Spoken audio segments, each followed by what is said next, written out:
Hello and welcome to the class video for Tuesday, July 14th. I'm going to go ahead and open it up for students to join the class.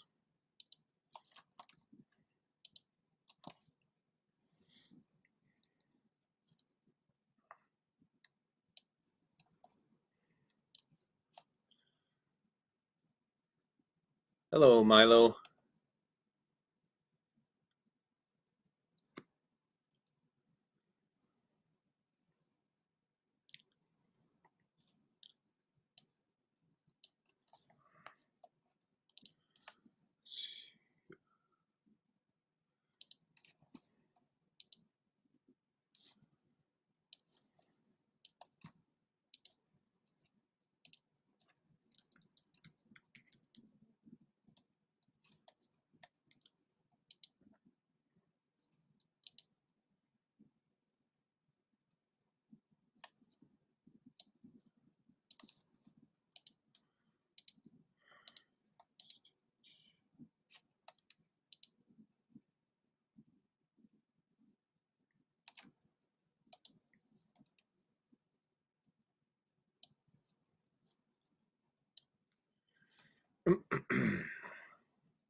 Hello.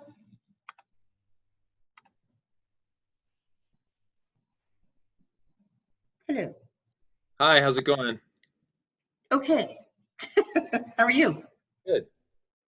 Good.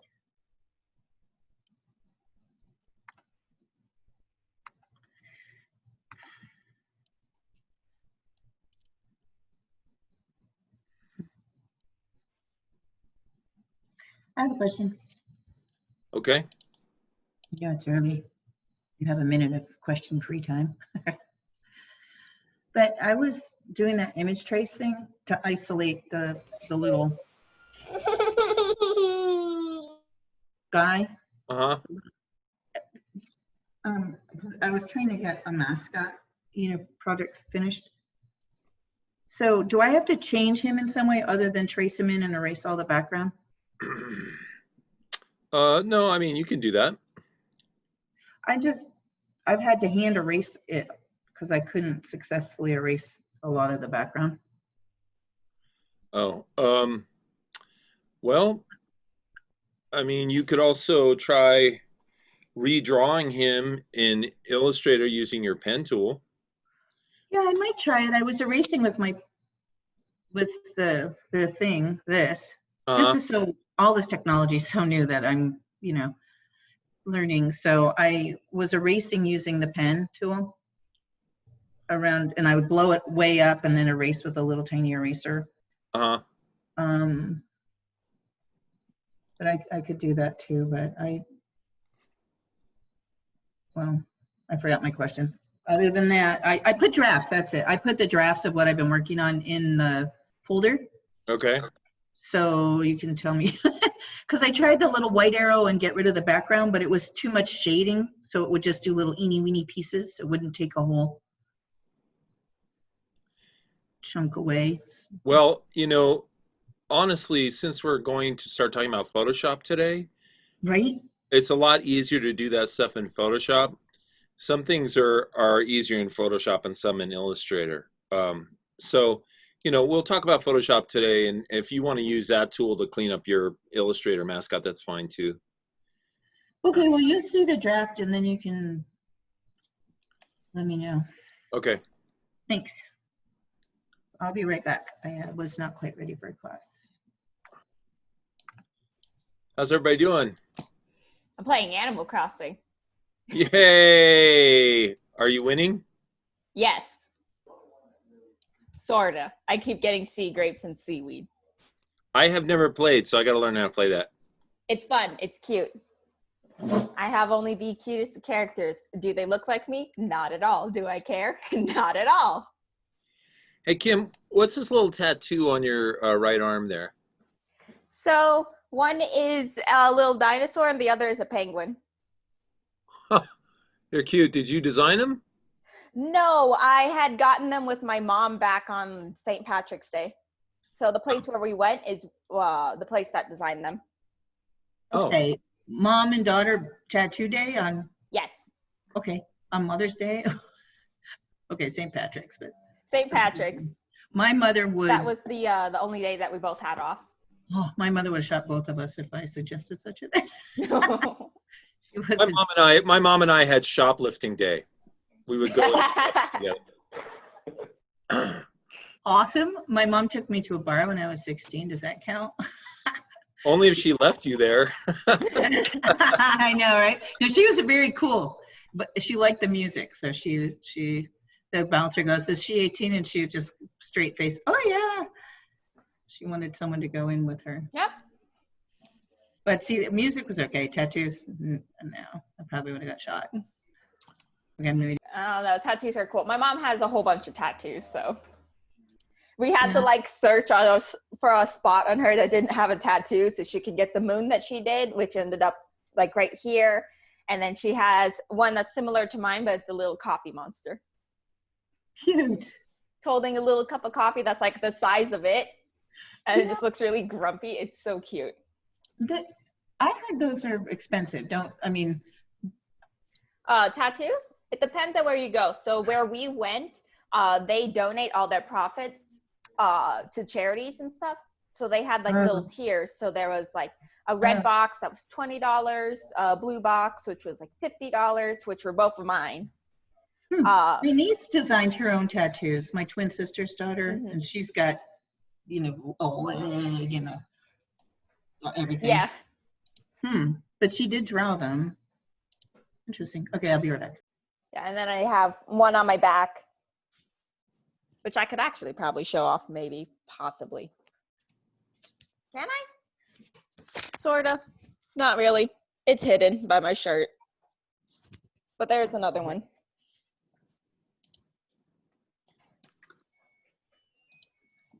Cool. Of course my clothes finish right when class starts. I'm actually going to go transfer those to the dryer. Hey, how do you like the fact that you can do your laundry while you're at school? It's very weird. I can just do whatever I needed to do while at school. I don't have to go anywhere. That's the best part. Okay, so I can sleep in till noon and still be on time for class. That's kind of nice, huh? What are the rest of you guys like about the online situation? Any others? I'm about to get my ass kicked out of the country. Why? Because you're only taking online classes? Yeah. No, I just saw just now the Trump administration rescinded that rule they were going to make. Yeah, it's either you get corona or you leave the country. That's a pretty nice choice, right? I know, exactly. What a Pick your poison. Wow. I'm Missed it. sorry. What the fuck? What was that you guys were talking about? Oh, you was talking about getting kicked out of the country because of taking online classes only. Oh, I have a question on the tattoos. She's gone. Okay, but question would be more general. Do they use digital artists is there digital machines that create tattoos? There may be, but I've never seen one. I was just trying to tie the two together. Is there, other than designing the tattoo digitally? Yes. Right now, based off what I know, there is a machine out there that you will transport your images to the machine, and then you can just on your skin roll it on, but it's only temporary. It's not like a real tattoo. Even better if you're me. Or you can use Inkbox, right? Inkbox is like a temporary tattoo where you can freehand or whatnot. I think so. Wow. Yeah, I'll just send it to everyone if you guys want it. Thank you. That's just, it just crossed my mind when I stepped away. I was like, I bet somebody did that.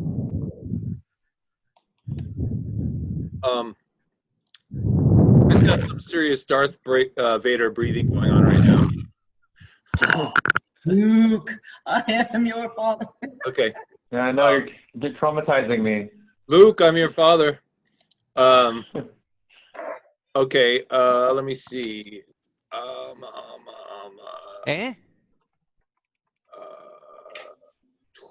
I'm just updating my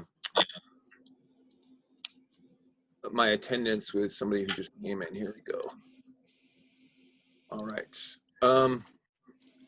Okay, well, the person who's supposed to give a presentation today is not here yet.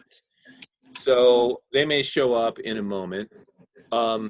Is there anybody else who has a presentation ready that wants to give it? Anybody from last week? Okay, I'll take that as a negatory.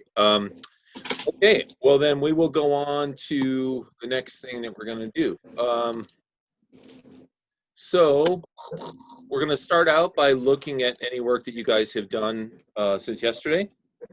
And then we'll move on to the next program, which is Kim's favorite, Photoshop. Yes. Okay, let's see. So let me go into the class folder, and then I'll share my screen and take over your screens, like I love to do. All right, let's see. Drive. Oh, the power. Oh, yeah. Okay. All right, I'm in the folder, and now we will share. I'm very curious on what the Inkbox thing that was linked is. I think that was for temporary tattoos, right, Yi? The Inkbox? Yeah, that's what he said he was going to send everybody. Thank you, Yi. Dang it, more stuff to get. Okay, I don't know if you guys know this, but one of the biggest temporary tattoo places in the world is in Tucson. You know, I don't know if you know this, but Tucson has all these weird businesses that nobody knows about. And one of them is like the biggest temporary tattoo place. I've actually been there, and it's kind of amazing. Is there like a website that says like weird tattoo businesses, like weird Tucson businesses? Or No. I guess because I grew up here, so I've been here most of my life, and you know, every now and then I'll find out that some weird, I'm calling it weird, but what I mean is some big global business is here in Tucson, and I didn't know it because they were just in some warehouse, and nobody publicizes it. Nice. And Yeah, there's a few of those. Okay, so we're going to look in the folders here. Diego's not here yet, so I guess Cynthia, yay, you're number one. Yay. Have you got anything in there for us? Yeah, I have my mascot and the color palette for it. Mascot. Ooh. Aww. Cielito, is that right? Yeah. And that's the guy that lives with you, or the gal? Yeah, the guy. Little heaven. Oh, really? Beautiful. Oh, I like how the little talons form the C. Yeah, That's really nice. gorgeous. That's good. Thank you. I like the font. We'll take a quick look at the palette, and then we'll pop back to this. Oh yeah, that's a beautiful palette. Is this a? Oh, it looks like an Adobe palette, huh? Yeah. Okay. So I think you did a really nice job here. The drawing looks really cool, and you have some interesting fonts, and you did some really cool things with the swoopy yellow line and the purple. Notice that she used these, what you might call hot colors or accent colors, to sort of underline the text, and so to make it more apparent. And even the bird is basically pointing to this line of text with his talon. And then this line is pointing to this line of text. So there's a really nice flow for your eye where you start out at the top of the bird, and then you flow down through this text, and then you follow this line and flow through this text. So she's doing a really nice job here. Okay. So hey, listen, you guys. You know what I think I'm gonna do? I hear a lot of like weird background noise and stuff like that. So I'm gonna hit this mute all button, and then when you guys want to talk, just unmute. Okay.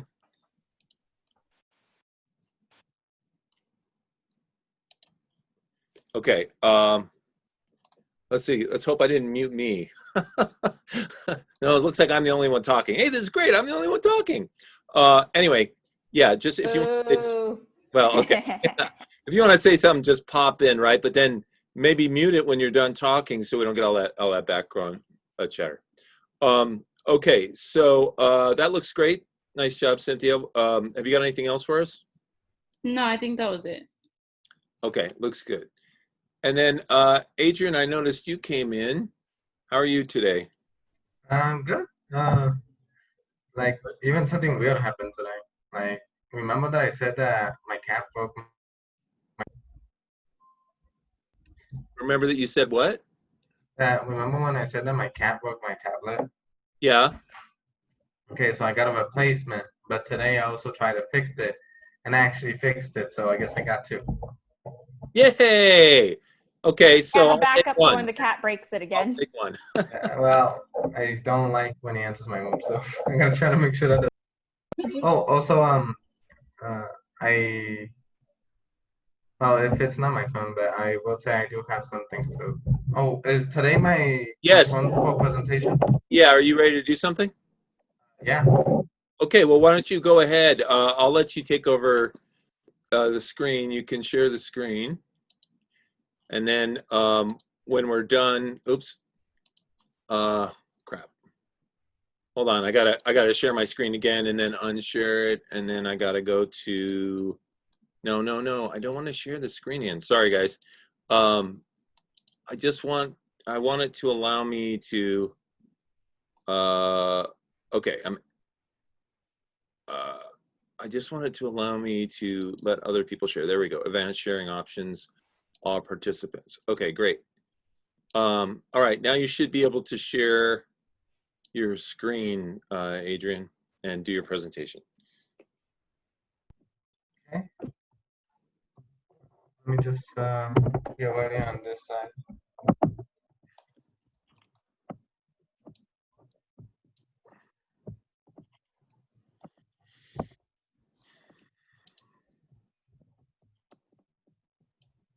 That's kind of short. Hope that's not.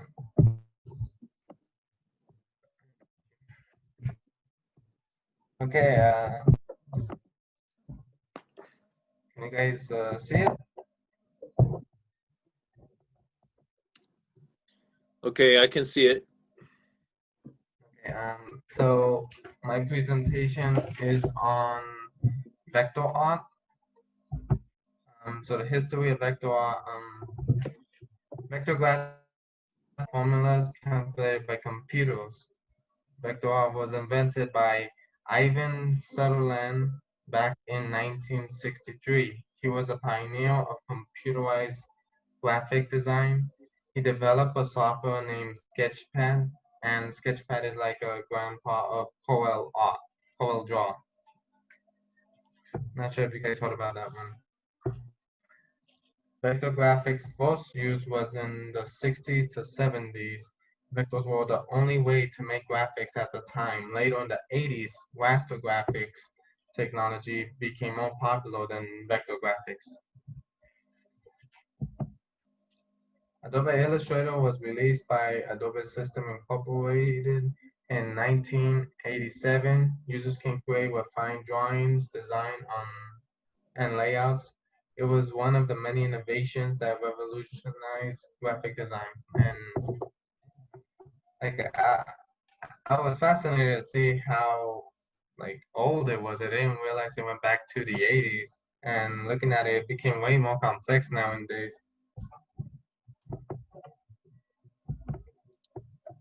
So vectors versus rasters. Vectors and rasters are very different from one another. Vectors use mathematical formulas while rasters use tiny squares called pixels.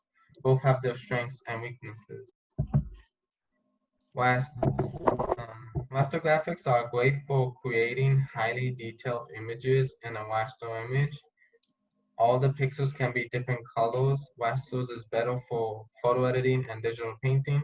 The downside is that rasters aren't the best with rescaling. They will get pixelated when scaled and can bring some issues when printing. Raster graphics have more data that requires more storage. And here we got an example of all three.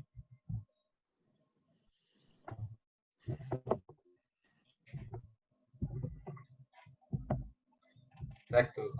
Vectors can be rescaled and are great for logos and images that are always changing sizes. The downside is that vectors can be intense for some computers due to the algorithms for manipulative and analysis functions. Vector art can't hold the same level of detail that rasters has, and some things are impossible for vector art, like blending. But they can be accomplished maybe with gradients. Vector art in animation. Used because they can be rescaled. Sometimes the character will have to be close to the camera and sometimes far away. Vectors are great for creating puppet wigs, and the more complex the wig, the more range of motion it has. They are also used because vector graphics are recyclable assets.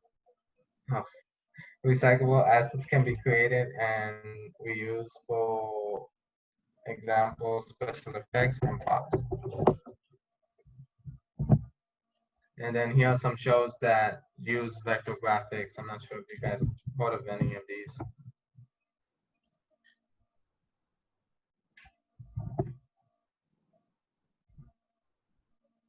That title, Foster Home for Imaginary Friends, is hilarious. Yeah. And I guess that's it. All right, nice job. Yeah, that was really helpful. That was a lot of really good detail. Yeah, it's very nice. Yeah, good timing Yeah. because we're just going into talking about Photoshop, a raster-based program. Okay. You guys know the difference. Job. Let's see. So I think I'm going to go back to sharing my screen. I really like that, Adrian. I took a lot of notes. Let's see. And where was Mine yesterday too. Okay. So Diego, you're here now. Hi, Diego. And so we skipped over you because you weren't here before. We're looking through people's folders. Do you have anything new in there? I think I added the latest assignment in there, Okay. if I recall. I forgot what I titled it. Let me check it. I see something called Mural Final. Oh yeah, it was. That's what I named it. The mural final. So that's like, yeah, that's the front cover and then the back cover. Oh man, are you a mural artist? No, I I was using some of the stuff that I used from my previous class into this one. So yeah, that's a really cool art specialty. yeah. I just did the 6 color gradient for that image and just had a grayscale background behind it. Looks good.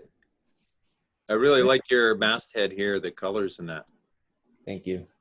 Yeah, really great. How did you made like one and then put one on top of it, or? No, I just changed the background when I expanded the image trace. So I selected the background as the gray and then left the color alone.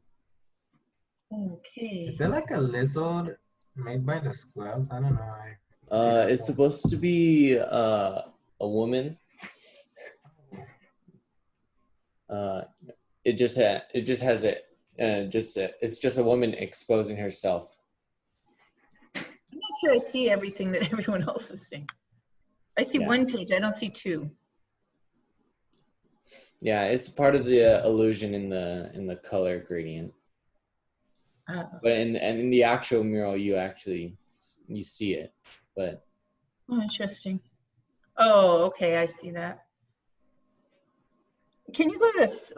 Is it called the second artboard or whatever? Oh yeah, the second one. Man. That's an actual muralist from Tucson. I did a research project on him. So he's a good artist from Tucson. Did he do all those really big on the buildings downtown? Yeah, the one with the galaxy and the rodeo with a turtle and a rabbit. I was gonna say the one with the turtle, yeah.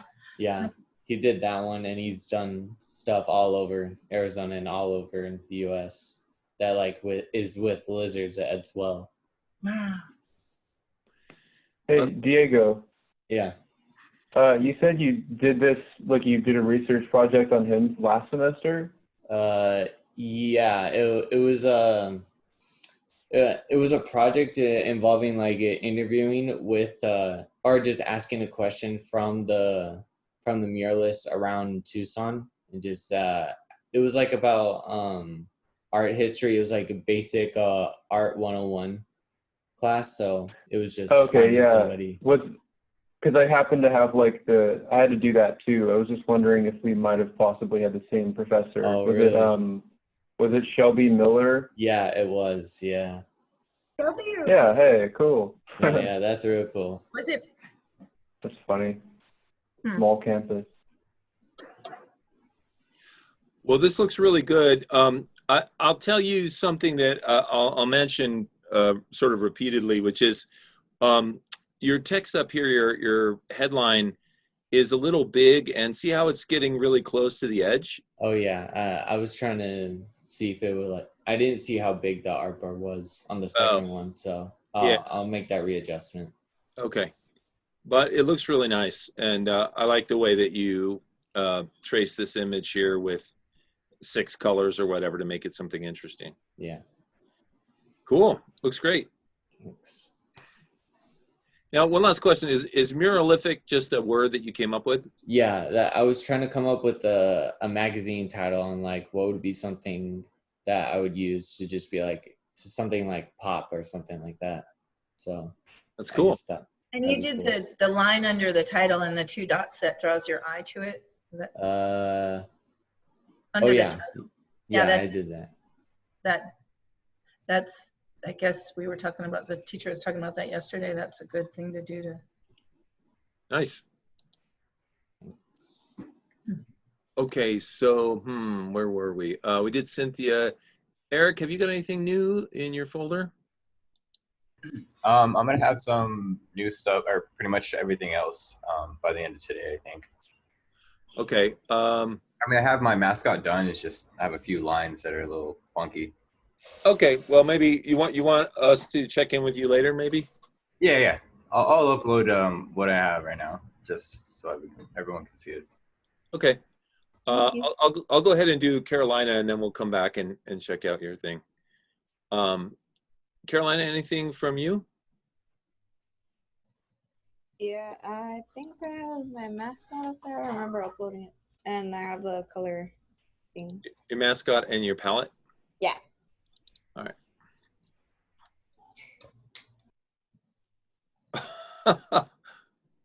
So that is so cute. I just wondered where strawberry milk came from. Strawberry idea from milk my comes nieces. from pink cows. I want And one. maybe brown cows put chocolate. Man, I want one. Looks like it's gonna be adaptable for a plushie or something like that. Yeah, my sister sent me that cow picture. I don't know where she got it from, but I just used it. Keep her. They got it from, I guess, a song from TikTok. It's called Strawberry Cow, and I was like, oh, that sounds cool. Oh, yeah. That's one where it's like, look at you, strawberry, or yeah, strawberry cow or something like that.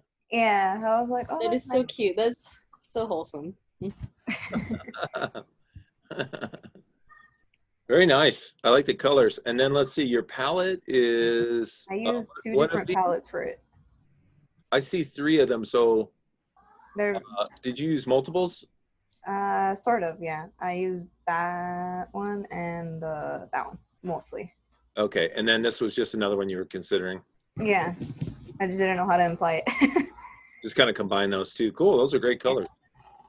Well, it looks great, and I could easily see it being a product mascot on, a milk carton for strawberry milk. So you did a nice job. Yeah, I didn't want to copy the Got Milk ad, so I was like, I'll just write something else. Okay, and that's it from you? Yes. All right. All right, and then Kim, anything new? Me? I think there's like one thing in there. I know I uploaded something. Okay. Sorry, I hit the bad part of my hand and now it really hurts. Yes, do that huge sale thing. Bam. Wow, paint. Paint. Because I really Nice wanted to texture. paint yesterday and I couldn't. Nice. I love those Awesome. paint tubes. Really cool. I love the Thank fonts. you. I love the fonts. Was it Did you have to easy do to each- change the colors? On the paint tubes or in the lettering? Both. Yeah. I did all that by hand with the exception of the 2 red paint tubes. Those are just the natural ones. It was a pain to get all the little strips selected so I could change all the colors right. No doubt. Each letter you did individually then? Yeah. I do that a lot when I'm making other stuff. Well, it looked really boring all black, so obviously I had to add more color. Doing the different colors, I just didn't know if there was any other way to do it, but they used to have a rainbow font, a rainbow colored font. Oh, that'd be cool. Yeah, I think they're probably still out there. I just haven't looked for them lately. Mm-hmm. Yeah, no, I highlighted it and then I went through and I had to pick colors that would stand out against the tan because I kind of wanted to make it look like that paint palette color. Beautiful. Makes me happy to look at it. Yeah, it's very fun. As all art stuff should be. Okay. So Eric, you're going to let us know when you got your stuff uploaded.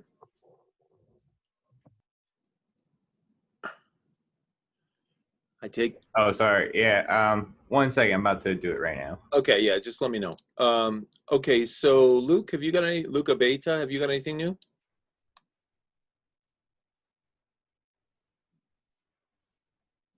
Mr. Luke. Okay. Not hearing from Luke, so we'll go down here to Brianna. Anything new in your folder, Brianna? Yes, I have the flower project, some of the magazine done, and then a rough of the mask. And I think that's about it. Okay, so we got the flower project, and that looks good. Very nice. And then we have some of the magazine. Yes, it should be named under final. I think it's up here, Brianna Stevens, final rough. I think Oh, 3 and 4. Yeah, I see 3 and 4.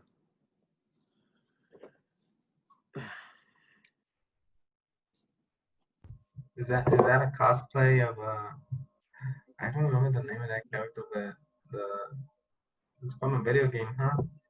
Yeah, I know her. I never played a video game, but I do like the cosplay, and I found it for free. So I was like, I can do that. Did you make that gradient in the background? It's really pretty. Yes, I did the gradient in the background, and then when I was deleting stuff off of her, her hair came apart. So I tried fixing it. So was it like a PNG, the cosplayer, or do you have to remove the background?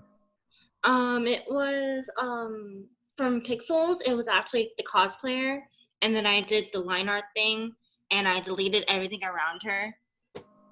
What was the name of the first place Pixels?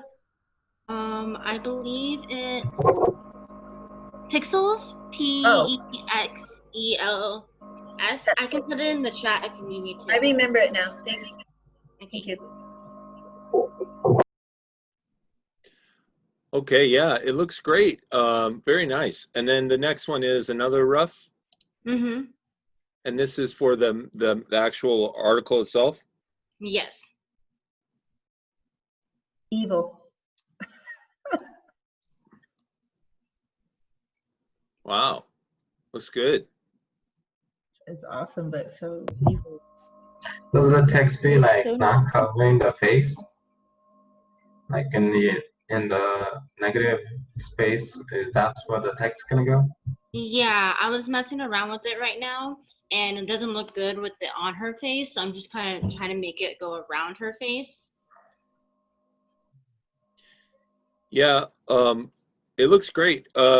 There's a couple things you could do if you needed more space up here. Like, I know she looks great the way she is, but you could actually manipulate it, and you could make her horns a little smaller, and then you could fit more text up there. You know what I mean? Mm-hmm. Or when we get to Adobe InDesign, InDesign's really good at wrapping text around images, so you'll have more luck with that.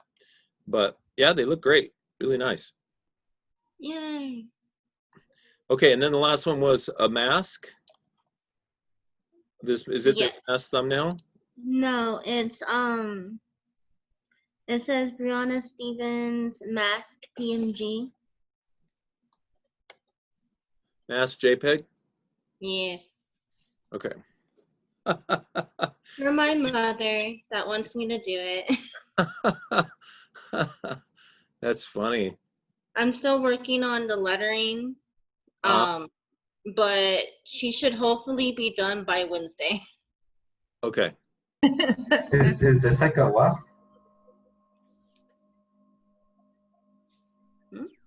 What's Is that? this like a WAF sketch?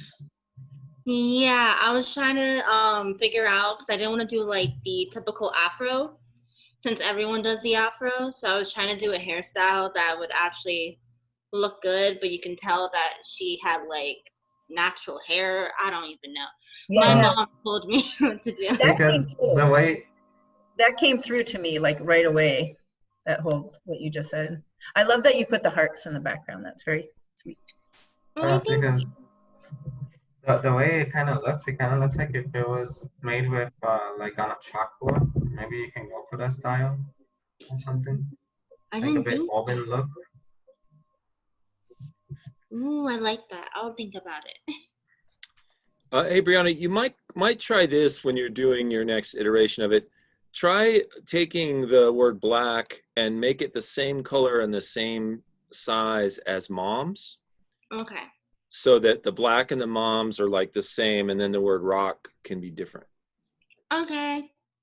Yeah. Could it still be two different colors? Are they not the same size? I guess black is a little smaller. I think I mean, it's art, so you can do whatever you want. But from a graphic design perspective, if you make them the same font, the same size, and the same color, they connect. You know, so it says black, and you have to think about how you want the phrase to be understood.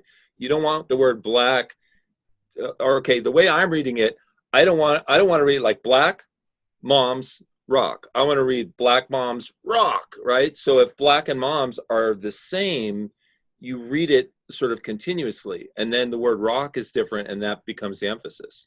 Okay, except for I really like the three colors, but maybe if they were this, I actually like the way it is. I'm just saying. And Right. And the design guy, would you not make one white then? What I was trying to do was that I was trying to make it the same colors, but I realized that because of the background I did and her hair, it was combining, you couldn't see it. So the reason why there are two colors, because I was trying to figure out which color stood out the most. And then I was playing with like the opacities and stuff. So that the streaks come across on the M, but not on the, I don't know if that would make it tie it in if the streaks came across on the one on the left. I don't know. You can try that too. I mean, you know, and when people give opinions about this stuff, because it's art, you're the ultimate decider of how it's going to go. So you can just take the feedback and see what works for you. Okay, well, it looks really fun. I can't wait to see the finished one of those. Are you going to actually order the finished one from Redbubble? Maybe I'll see if my mom likes it. If she likes it, I'll order it for her. So. Okay. I have a question. I have a feeling she'll like it. Yeah. Did you do the line work on the eyes and like the shading on the neck? Yeah, I did everything on my small tablet. I think I used Photoshop for it. Okay, thanks. All right, looks really nice. And that's it for you, right? Yeah. Okay. And then what do you say, Eric? Have we got some stuff now? Yeah, it's there. It's not anything amazing. It's just I thought we were supposed to do like a pre-existing company. Oh, okay. Mascot. So you did an existing mascot? Yeah, and I still was gonna keep doing more to it. I just wanted to show you that I had it pretty much done. Wow. Did you freehand draw that or trace it or? Yeah, I did the pen. So I tried everything, but I just did the pen because it was the closest I can get to. I have like my MacBook Pro is really small, so I can't really like see too much like detail. Right. Yeah, so the pen really helps with like, you know. It's cute. And you can see how messed up the lines are still, so I gotta fix that. I can't see that. Wait, I have a question. You can download Illustrator on your MacBook Pro? Yeah, I mean, well, I have the Creative Cloud app. Oh, okay. And then, so you have all the programs to there. I think I have it on my iPhone, you guys. Like everywhere. Okay, looks really good. And then you say you're going to do some more to that, right? So I'm going to add some shades and tones to the color and make it look a little bit more, you know, not so flat, and then create the color palette with it because there's only 3 colors. Cool, looks good. Cute little hand guy. Okay, very nice. So then we're down here to Rena. Have you got anything? Yeah, I put my the flower sale one on there, and then I did the mascot and the palette. Okay, flower sale looks good. I had some issues actually with the flower sale with the I guess the dotted lines. For some reason for me it just wasn't turning like the specific color. I don't know why, but Oh, well, it more than likely was, let's see, when that happens to me, and it still happens, it's usually because I'm on like the fill instead of the stroke when I'm trying to color something. Do you know what I mean? Yeah. So like, let's say you have a box Okay. and you're like, okay, I want to change the color of that stroke, right? And so you Mhm. click over here and you're like, it's not changing, right? And Mhm. so you have to click on, or sometimes, that can be empty and you're not filling it with anything, but you have to click on the stroke and bring that to the front. And then when you do that, then Mhm. it actually changes the stroke color, right? Okay. Now I'm not sure that's what happened, but that's happened to me before, so it's one suggestion. Yeah. You just did something I didn't quite understand. You said bring the stroke color to the. Yeah, so if you look down here in the lower left corner, there are two color chips. One is the fill Yeah. and one is the stroke. And whichever one is in front is the one that's being changed. So if you click on the fill, it pops to the front, and then you double click that, you change that color. If you click on the stroke, it pops to the front, and then you double click on that and you change that color. Okay, it doesn't do anything other than that, right? Yeah. I mean, okay, I thought maybe you meant like you could choose the stroke to be the dominant something. No, it's just whichever one's in front is the one you're using. Thank you. And of course, they're duplicated up here. Sometimes it's easier to just go here and pick the fill and the stroke right here. Okay, but going back to your work here. Okay, so yeah, check and see if maybe that next time that's what's going on. And then what else? Yeah. Do the mascot? The mascot and the palette, they should be down there. I see the mascot. So the reason behind this is the kind of like a mascot for my art, if that makes sense. Because my alias or whatever, my art name for a long time was Ghostly Feline, and I was just like, oh well, I never actually had a mascot, so I'll just make something out of it. It's adorable. Now, have you ever seen socks like that before, or did you just design those? Oh, I have a pair of socks like those actually. Oh, okay. Mm-hmm. That actually have a little bump up for the ears? Yeah. That's pretty cool. Mm-hmm. And why is she crying green? I was trying to think, well, I guess I was trying to think of like the ectoplasm type of thing. Like I think it's in I think it's in Ghostbusters where they have like a green ooze or whatever. Unless I'm wrong. I could be thinking of another show or whatever, but No, I think it's know. Ghostbusters. Yeah, I think just kind of like an ectoplasm type of thing. Does that make sense? Yeah, it kind of reminds me a little bit of Billie Eilish. Her whole yeah, crying black tears thing. Yeah. Yeah, it's super fun. Thank you. One suggestion I have is, and this is dependent on the type of art style you're going for, but you could surround her with a thicker black line to make her stand out a little more. Do you know what I mean? Yeah, I see what you mean. Yeah, I could do that. Yeah, but it looks great. Really nice. Thank you. Okay, and then that's it, right? Yeah. Oh wait, there was a palette somewhere. It's on the top. There we go. Wow. What a palette with this vibrant green here. Well, yeah. The green. You're like, okay, I can make something with all these colors. Now I got to put the green in. Yeah, pretty much. That's cool. Thank you. All right. Let's see. So Milo, anything new?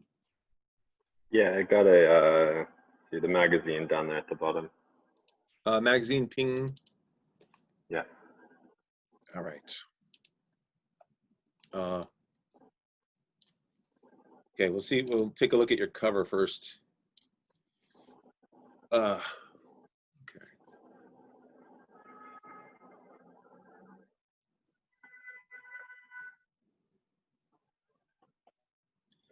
Wow. It's made up some headlines there too. It looks cool. It's really pretty color. It really. Thanks. Yeah, I tried to keep it more minimal. Like, I don't know if you want me to do more stuff we learned in the class, but I focus more on like the fonts and text and stuff. I like the fonts. It makes me feel like I'm gonna go on a space adventure for sure. The colors. like at night, you know. I like the little caption things that you came up with. The little like the things that are being advertised on there. Oh yeah, thanks. Cool. Yeah, on the next page I date it 2021, so I was trying to think of like random things next year. Right on. Oh, there we go. Wow. How did you get the purple on that little spaceship? I used like a Photoshop neon effect. Wow, That's cool. actually in Illustrator. You can use it. So, like I did the image wrap around this like radar thing, and then put it to the Photoshop. That really adds a lot. And yeah, I'm making the block text. If it looks good, but I thought it kind of fits with the style. Did you do linked text boxes? Yeah, so I made like squares and connected them all, and then I used like the area text because there's like it doesn't show up in layout for some reason, but if you go to Essentials Classic, you can put text so it fills shapes. Oh, nice. Well, because that way it almost looks like a wrap, you know. Yeah, I found it. Yeah, it's very nice. Nice job on both of these. Thanks. This cover is very attractive with the blue and the sort of neon colors over here. Thanks. Yeah, try to I love it. space. I like the gradient where it kind of highlights where the spaceman is. Was it created with like two radial gradients? Like two circular gradients? So for that one, I did the free form, and then I picked where I wanted the gradients to be. Okay. Nice.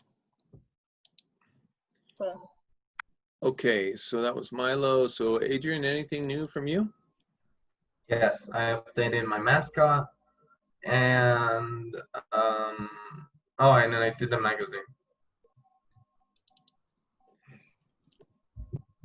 So fix the typo and add the palette. Nice. Good one. Those look really good. Yeah. I like that.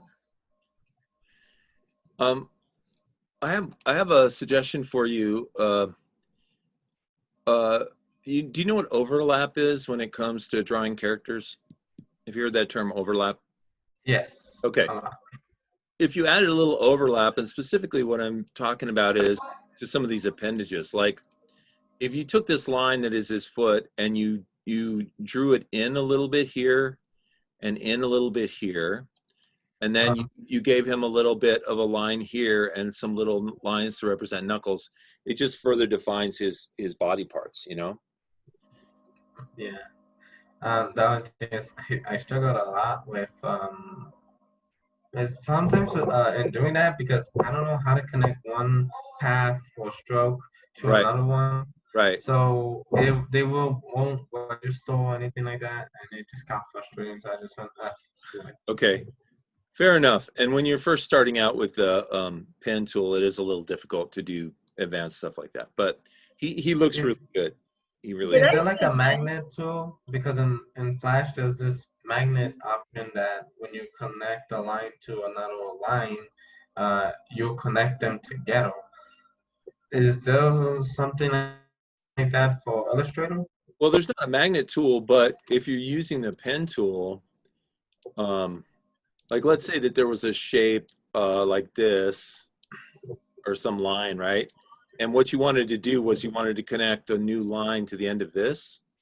What you can do is you can click on your pen tool and you can just click on the very last anchor point, and then you can start drawing again, and that automatically connects this line to that one. Yeah, I did that. That wasn't the issue. Like, let's say you want to put a line across it, you know, like if you want to make something like this. Now, what will Right. happen is that they will become two separate things. Yeah, yeah, I understand what you're saying. The only way that you can really do that, let me finish. Let me just say that this is the end of this. The only way you can really do that is by using the add, or that I know of, is add anchor point tool. So let's say we wanted to make a line go all the way across this, right? You could click here to add an anchor point, and you could, I'll just click over here to add an anchor point too. And then once again, go back to your pen tool, click on one of these anchor points. Oh shit, sorry, just got rid of that one. All right, let's see. Well, that one disappeared, which is no fun. Let me try again. Okay. All right, let's take this one right here. Let's see if it will play nice. For last time, yeah, when I click on this one, it just seems to make it disappear, which is pretty weird. The one below it, I thought was the one you just. Yeah. So, yeah. Okay. As far as I know, when it comes to paths, your really only options are to close them. I mean, you could draw whatever line you want like this, but if you want to, take this line and bring it over here, it's really going to want you to come here and connect it to the origin point and make a closed shape, because then you can do things like fill it with color, because it's a closed shape. But yeah, in Illustrator, as far as I know, if you just put a line across here, it's just going to be a separate entity. You know what I mean? There is the Pathfinder tool though, and the Pathfinder tool is really powerful. What you could do, like let's say we wanted to truncate this so that it had a straight line going across here, right? So what I could do is I could take another object like this white rectangle, and I could place it on top of this. I'm gonna go Object, Arrange, Bring to Front. And then if I select them both and go Window Pathfinder, and my Pathfinder is probably over here, yeah. If I click this this button here, minus the front, if you click that, it will take the bottom shape and use the front shape to cut the bottom shape out. So you can do things like that to create a new shape. Like I said, it's not your magnetic tool that you talked about, but yeah, like I did what you said of the overlap and all that, like that's how it was originally gonna be. But when I used the Unite button in the Pathfinder, I deleted all the overlaps and just left the shapes. I'm like, oh. Okay, yeah. Yeah, I will tell you that the pen tool is the hardest thing to master in Illustrator. It takes a long time, but it's really powerful too. Okay, cool. A nail in one of the guy's feet. I thought I saw a nail in his foot. I don't know why. Was there a different image, or is that the only one? I don't think I've ever seen a nail in his foot. I don't know why I thought I saw that. Okay. Okay, and then what else? The magazine? The magazine. It's on top. Okay.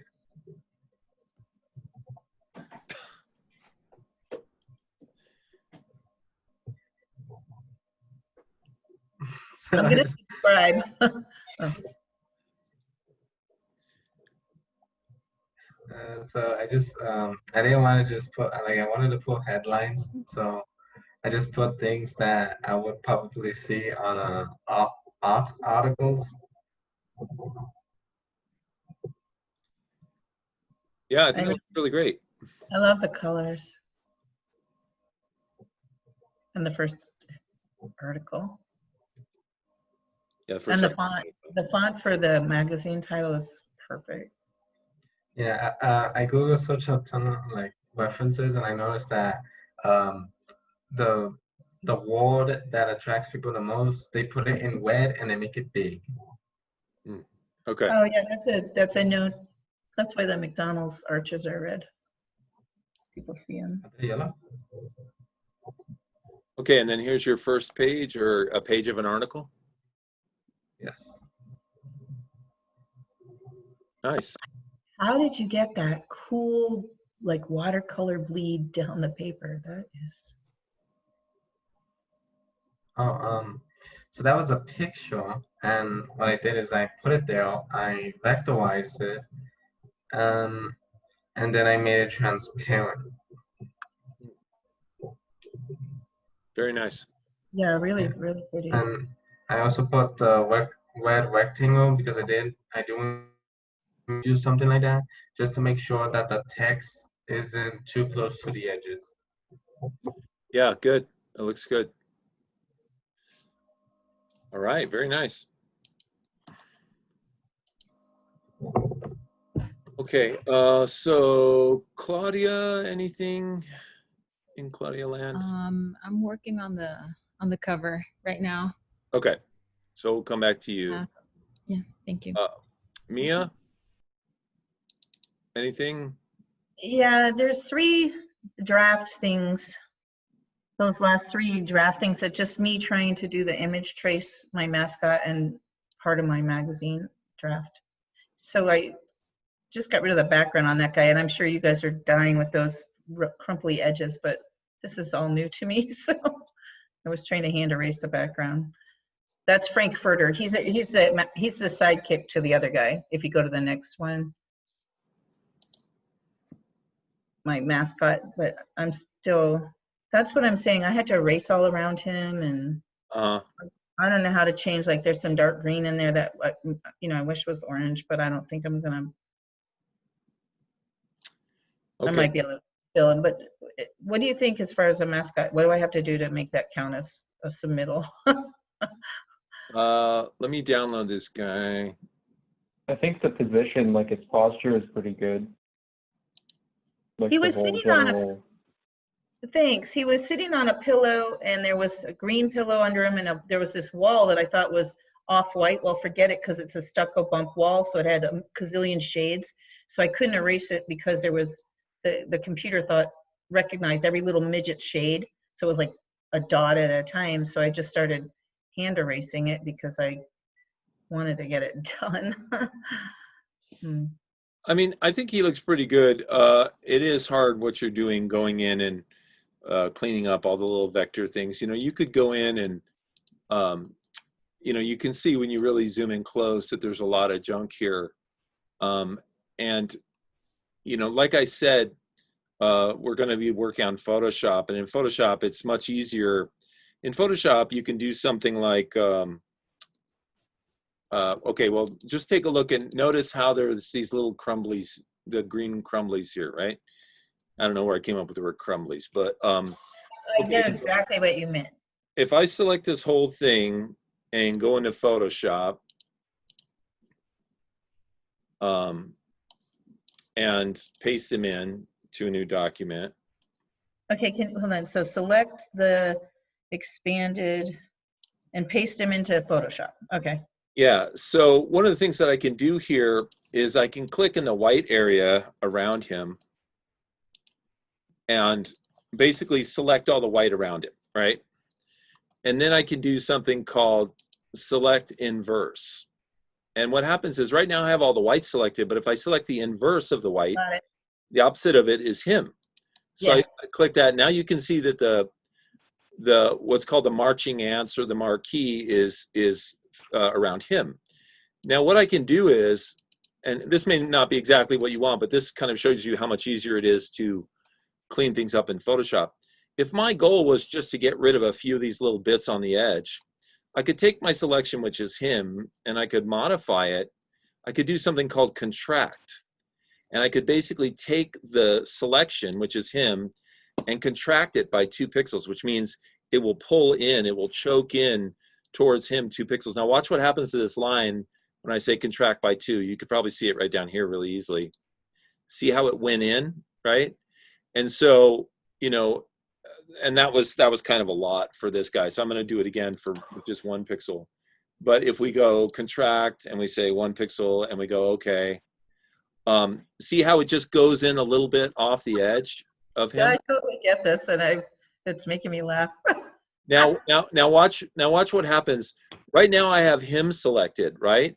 And I know this sounds kind of weird, but if I do select inverse again, instead of him, it selects all the white, but this time the selection also includes that 1 pixel that I pulled the selection in when it was him.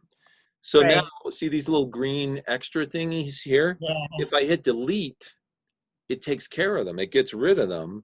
Now I've got a much cleaner edge, right? Now this particular method isn't going to work for everything, and it's going to leave you with some dropouts and stuff like that. But it's one of the ways that Photoshop is really good at something that Illustrator's not as good at. So if I did that, if I tried to do that, Uh-huh. what else would I have to do to have my mascot be a final submission? Sorry, I'm Well, I actually don't think that he's that bad right now. You know, a lot of people, it's their first time using Illustrator. It's their first time making a mascot. So my expectations are not that you're going to make a pixel perfect mascot. It's just that you're going to do the best job you can. And I think this guy looks really good. So I don't think you have to put a ton more work into him, you know, for him to be done. Okay, cool. Yeah. And then let's see. And this last one is just you trying that the spy lady. Yeah, I just didn't get too far, but I got her, and there was, I don't know why, I just loved that gradient, so I left it there, and I haven't done anything else yet. Yeah, that looks really cool. Okay, nice stuff. All right, and then we have Robin. Anything? No, I don't have anything new today. Okay. Still working on stuff. Okay, and then let's see. I don't think Alma's here. Oh, she is here. Hi, Alma. Hi. Anything new in your folder? I have the flower flyer. Okay, flower flyer, flower sale. Boom. So I had problems sending everything, like the frame to the back and then bringing the flowers to the front. I was doing it, but it was just not doing it. The Was it program was not possible that working. was it possible they were on different layers? Yeah. Okay. They were. That's a problem that happens to me a lot. So let's say we have this guy here, and what we're trying to do is we have some, you know, we're trying to be smart when we're making our file. So we make a layer and we call it guy, you know, and then we make another layer, and we're going to call this one box, right? And we make a box. Oops, sorry, turn the guy into that. It's taken. Okay, so here I've made a box, and make sure I'll put the box on the box layer, right? Mm-hmm. Okay, so now let's say that this layer palette is closed, and I click on this. I'm like, I want to send this box to the back, right? So you know, I use in Illustrator, I use object arrange, send to back, and what happens is it only sends it to the back of this layer. It doesn't send it to the back of this layer. Gosh, I had that same problem. And so so if you're trying the arrange functions, moving things to the forward or back, and it's not working, it's almost certainly this. It's almost certainly that the elements are on different layers. Okay. Okay. So what do? You put them both on the same layer, or you just go back and forth between the two layers? Yeah, so well you would put them both on the same layer. So in other words, if I go object arrange send to back, this box goes to the back of the box layer, but the box layer is on top of the guy layer.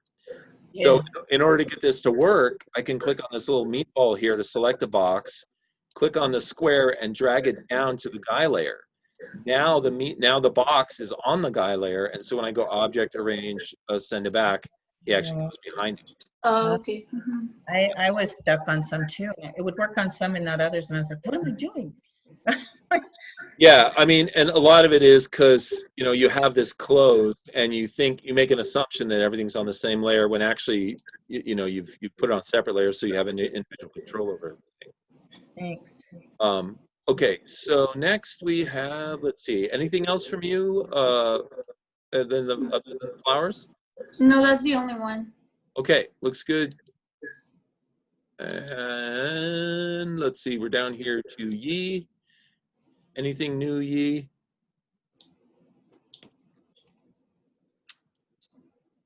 Okay, maybe he stepped away. Welcome back. Oh, hi, Yi. Yeah, I guess I have part 2 for the magazine. Let's see. Is it test? I put it test. No, the last one. Oh, I test. just forgot. Yeah. I don't know what's wrong with the font. I guess it's like all clustered. But Oh if I yeah, export it's probably not rendering it correctly on your computer. Yeah, I don't know what to do with it. I tried a different computer. It's fine, but I have to change the text or whatnot. I like this. Did you invent this, Plumbus? Oh no, it's from a cartoon. Oh, okay. It's really funny. Yeah, I think it was funny, so I picked that. Yeah. Well, I think it looks great. I mean, the colors are really nice. Thank you. Yeah. So maybe just try a different font or something. Okay. Yeah. I didn't know, so I was like, don't know what to do, and I look online. It doesn't say much. So yeah, I figured out it was the font. Yeah. Another You also might try doing like a gradient in the background. That might look good. Yeah. I just couldn't pick a gradient, mix a good gradient yet. So this is like a rough sketch. Okay, got it. That's a test. Okay, it looks good. Maybe another thing you can do is maybe search for the Wikimodi font. Can you say that again? Like, what if there was a Wikimodi font? Yeah, I couldn't find. I don't know if there is one or not. I didn't really look it up. That's really funny. I just read the words. What did you guys say was wrong with the font? I mean, I get the font's a little tricky to read, but what was the fix for it? I didn't recommend a fix other than getting another version of the font. That this version of the font file doesn't work on his computer. Oh, thank you.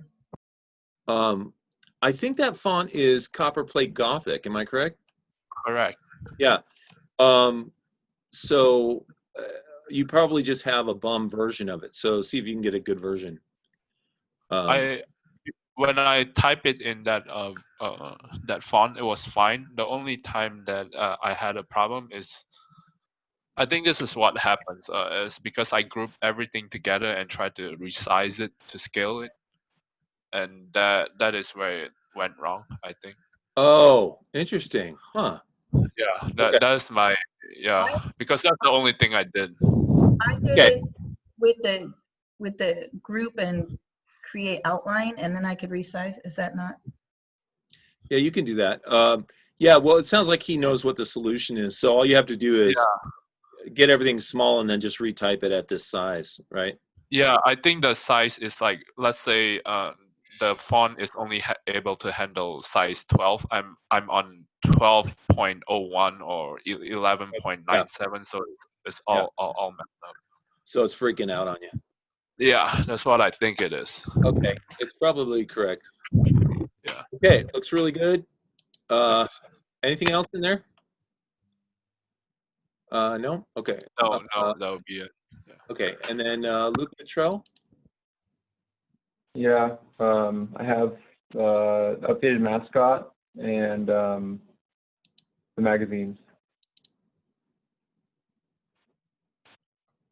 This is the added update? some shading. Oh, yeah. Yeah. Oh, the shading That's looks about good. it. Thanks.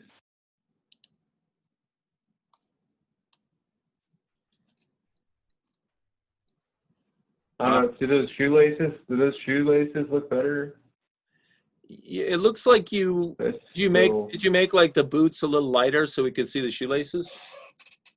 I did like a shade lighter of I like drew over the shoelaces to try and make some sort of highlight looking thing, but I don't know if I made them if they're not light enough, maybe.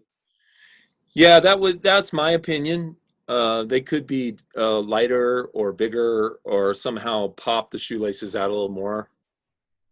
It's better, but it's still. Yeah, it's kind of like halfway there, and you probably would need to go a little further if you really wanted us to see the shoelaces. I really like this. All right. If you I want really to like keep the this shoes dark, you could always like make red shoelaces kind of match with his hat. That's cool. Or Yeah, that's go with true. a shirt. What was it? Yeah. Do colored laces instead of just black ones. Oh, That's cool. Yeah, it's a good idea. I don't How are really you care that much about the shoelaces though. how are you highlighting the shoelaces enough to just color the shoelaces? I'm just like, I drew them with the pen tool, or no, sorry, the brush tool, and then I just went back over them again with a lighter color. So if you did a font, I mean a stroke, a bigger stroke of the, would that make them? No, purple? I used a smaller stroke over the already black laces, Yeah. but I just used a lighter color so it would look like the lighter part of the form, Okay. Thanks. Oh. It looks good. And then magazine. Thanks. Yeah, so that's the cover.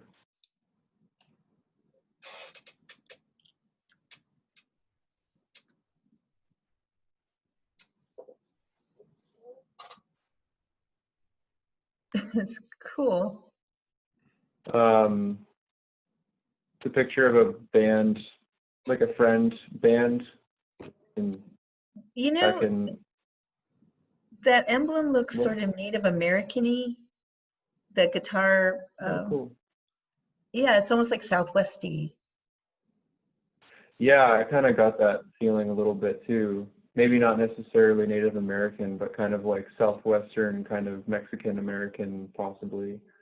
But there's just a bunch of like bass guitars. The neck and the frets, or whatever they call the neck and the whatever the tuning heads. Okay. I just play it. I don't know the words. Yeah, it doesn't matter. I could so see that with like arrowheads. It just totally looks Southwest. Oh, that'd be cool too. Yeah. It looks nice. I like the lo-fi. It almost looks like a zine with all the typewriter fonts and everything. Yeah. I just kind of wanted to, I don't know, I always end up going to that sort of aesthetic of like, I love the typewriter fonts. And I use that defont.com. I love that place. That's awesome. Oh yeah, that's a great So site. many good, yeah. Is it retro? Is that the right word, you guys? Well, yeah, I think so. Yeah. Kind of. With the typewriter, for sure. And the color, the way the image is sort of displaying, I don't know how to say it. Not yeah. Retro is a good term for it. Is that something they did like in the 60s? They would just like have like sharp contrasting shapes and stuff. I think in the 60s and the 70s, when they had Xerox, people were making zines and flyers on Xerox machines. They had really high contrast, a few amount of colors, and things came out looking like this. Yeah, it looks familiar. Retro familiar. Yeah, it's nice. Yeah, it is. Thanks. And that's it from you? And then I have the second page. I actually had a question about that. It's going to be the one that says Eardrum Mag right there. Yeah. Question? I had a question. Yeah, so I was having trouble making the text box link. I basically just, did another text box, but when I made the first one on the left and clicked that little square on the bottom right, and then it didn't, and I drew a text box like immediately after that, and it didn't have any text in it. So I was just kind of curious. Okay, so why what that was happening. Let's say we go to the type tool. I'm going to make sure my type is really small so I can get a lot of text in there. And you draw out a text box, right? Now, the problem with clicking on this little thing right here and drawing a new text box is this little thing doesn't have a plus symbol in it. Because actually what's happened right now is this text box is just big enough to hold all the text, right? Now watch what happens when I take the corner of this and I drag it in. See how now it gets the red box with the plus symbol in it? So that means there's what's called overset text, which means there's more text than can display. Now at this point, if you click on the red box, you get the cursor tool, and then if you drag out a box, it's going to bring over the extra text it couldn't display. I see. Yeah. So one way to do this is like what I did, which is make a text box and then shrink it a little until you see the red. And then of course, if you want this to be filled with text, you're going to have to put a bunch more text in here, either in here or in here, to to get it to push that text through here. If I go ahead and take that text I just copied, and I go ahead and paste it in here in this first column, it's going to push it over to the second column, and then I can click on this text box here and make this bigger so that it's holding all the text, right? Okay. Yeah. Cool. Thanks. That fixed the problem. I know I did wrong. Now, to be honest with you guys, it's cool that Illustrator has linking text boxes, but I don't think I've ever used Illustrator linking text boxes in my life for any project. And the reason is because of InDesign, which is the third program we're going to learn. InDesign does such a fantastic job of linking text that once you see it, you'll forget that Illustrator even has this option. But it's good to know about. There might be a time when you're making a simple flyer or something, you can use it. But once you get to InDesign, you'll be like, oh man, this is really how you should make text on a page, you know? Okay. All right, looks really good. And I like your layout and everything. Looks Thanks. nice. Yeah, very cool. I like that fret thing, the line going down and it's a little angular. Yeah, that's cool. And thank Right you. on, thank you. Thank you for making the text stay away from the edges of the page and stuff. I appreciate that. Yeah, just try to make it readable, I guess, even though there's nothing to read. make the Lorem Ipsum text easy to read. Okay, is there anybody that has something that we didn't see? Luke Abeta, do you have anything?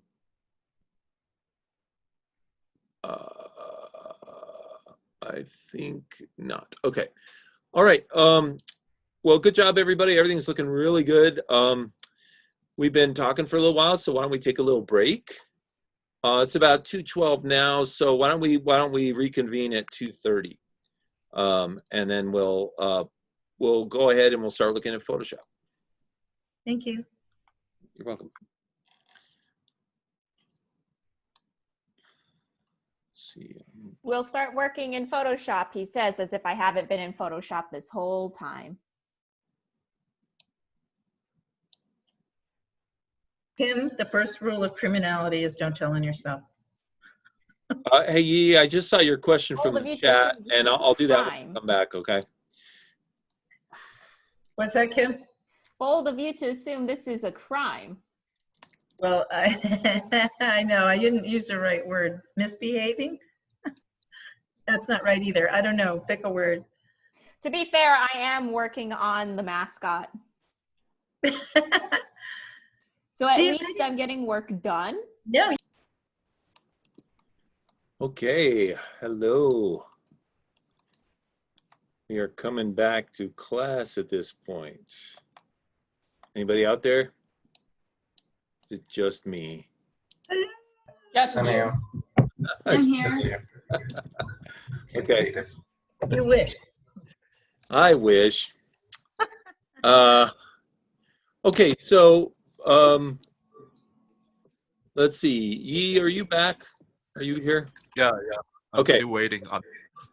So I want to answer this question for you about your dots. So he had a question that you can, he knows we can use the spray tool to spray certain things. He was wondering if he could make a dot pattern to spray that.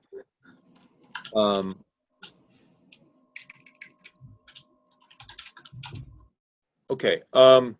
So what I did here was I just made some dots, and the way I did it was I just used my oh, hold on a second. Yeah, I'm sharing my screen. Okay.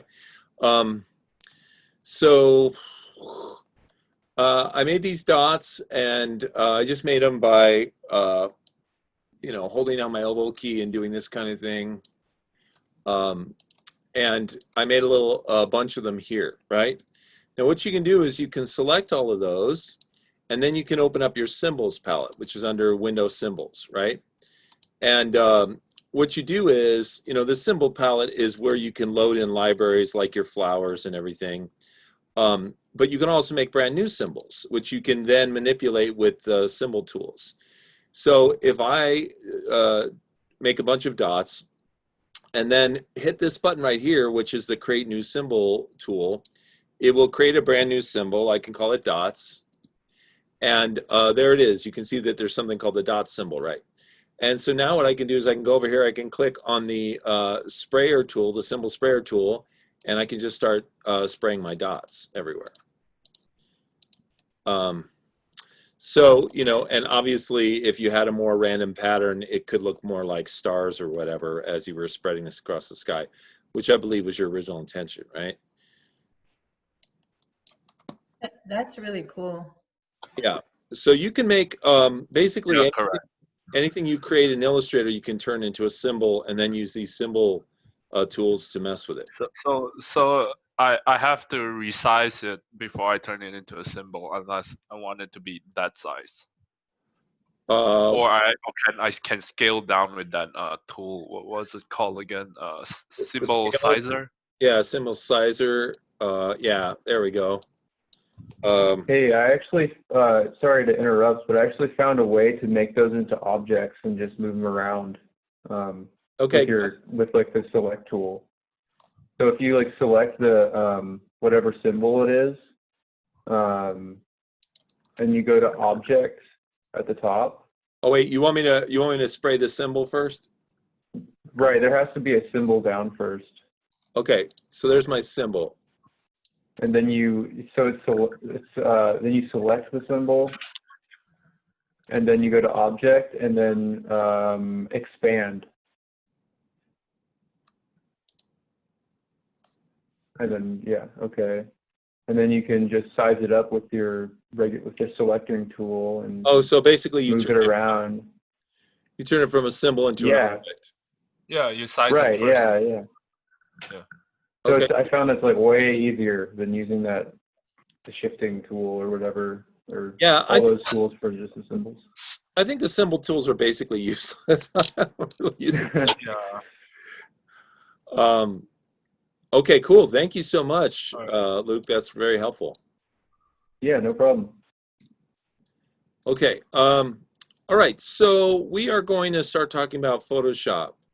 So you guys will probably want to open up Photoshop and create a new document. You create a new document by going File, New, and then you can go ahead and just like in Illustrator, you can click on Print. And then you can just leave the default, which is an 8.5 by 11 page, and hit Create. And then it's going to make a little page for you there. Can you give me 1 sec? I have to figure out where Photoshop is. Which one do you recommend? What's that? Which to create new, what do you recommend that we start with? Like File, New, and then click on the word Print. And then just hit Create. So use the default print document. I should have had this loaded up. I didn't think of it. Now, while we're here, I'm going to take a second to explain a few things. Just like Illustrator, you have all these different options of things that you can do.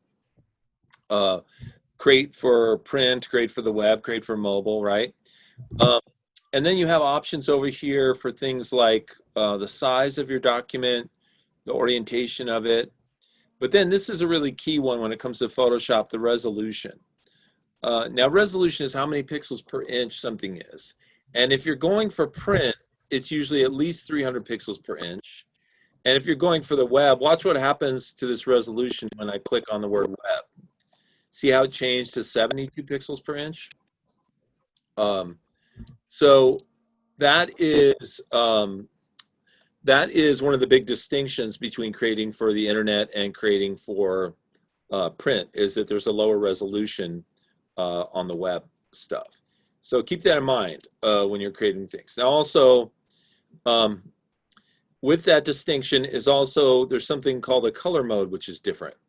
In print, you're going to generally create in the CMYK color mode, which is cyan, magenta, yellow, and black. That's what printers print in. And when you go to the web, it's going to be the RGB color mode, which is red, green, blue, and that's how computer screens combine colors, right? You can change your background color. You can click on a custom, and you can make it so when you create a new document, it has a custom color. And then these are some advanced functions down here. Now, one thing to understand about RGB color versus CMYK color is red, green, blue color, which is for computer screens, is what's called additive color. It's called additive because there's little like red, green, and blue pixels that add together to create all of the colors on your screen. So that's additive. When we go over here to print, CMYK is what's called a subtractive color process. And this sounds kind of counterintuitive, but this is a printed item right here. And let me find something. Where's that little red thing? Okay. See this on the back here, there's a little red figure on a blue background, right? Printed on a box, right? Now, when you print in CMYK in the real world, this is a subtractive color process. And this sounds bizarre, but this is the physics of it. If you have a white sheet, white light is a combination of all the colors, right? And if it's hitting that sheet, it's just reflecting back, and it's reflecting the white light. There's something over the white sheet. I'm sorry. I'm sorry. What are you saying? Does anyone else have a menu on top of the white sheet? I'm sharing my screen. Right. What red? Oh, could you start that over? Because I lost track of what you were. Well, okay. Right now, I'm talking about something else. No, I mean what you just said. The last two sentences, I totally lost you. Okay. All right. So let's say you have a white sheet of paper laying on a table. Okay. White light, like sunlight, is a combination of all colors. If it hits that sheet of paper, if white light hits the white sheet of paper, it reflects back, and what you see is white, right? Oh yeah, my dad was a light scientist. Yeah, sorry. Right. Now, when you print a color, like see this sort of orange, orangey color on the back of this pack of guitar strings, right? Yeah, I don't see the guitar strings, but that's. Okay, Mia, I'm trying to talk here, so could you please not talk while I'm talking? But I don't see the guitar strings. I see a canvas bag and beer bottles. You see a No, I'm serious. I can't follow you. Pulling up to my screen? Apparently, I'm not seeing what everyone else is seeing. I see a canvas bag and beer bottles. Well, I'm talking about the picture of me that is in, when you show the picture of everybody who's in the chat, I'm holding something up to the screen. Well, my window is, can you do it again? I'm sorry. I'm doing it. I just don't see you. Okay. You have to, in Zoom, you have to, there's a little bar that shows pictures of everybody in the chat, in the call. Yeah, I usually have that. And you have to have it on, and then if it's showing me, then you're seeing what I'm showing people. Well, I usually see everybody, and also I see is Adrian. Well, then there's there is should be an arrow that you can click on to go down to other people. Okay. Sorry, I usually see everybody and whoever's talking highlights, but something's changed here. Thank you for your help. All right, well, I'm going to keep going. So anyway, the color that I'm showing here, this orange color, the sort of inverse thinking that you have to wrap your head around is the color that's printed on here is actually absorbing every other color in the light spectrum except for orange. And then orange is being reflected off this page, okay? So that's why it is subtractive color, because what happens is in the real world, all the other colors are subtracted out and just one color is reflected back to you. And so in this case, where you see the background is kind of blue, all the other colors are being subtracted and what's reflected back is blue, right? So that's why I'm saying that that in the real world, CMYK printing is a subtractive process because we're actually pulling all the other colors out and just reflecting one back.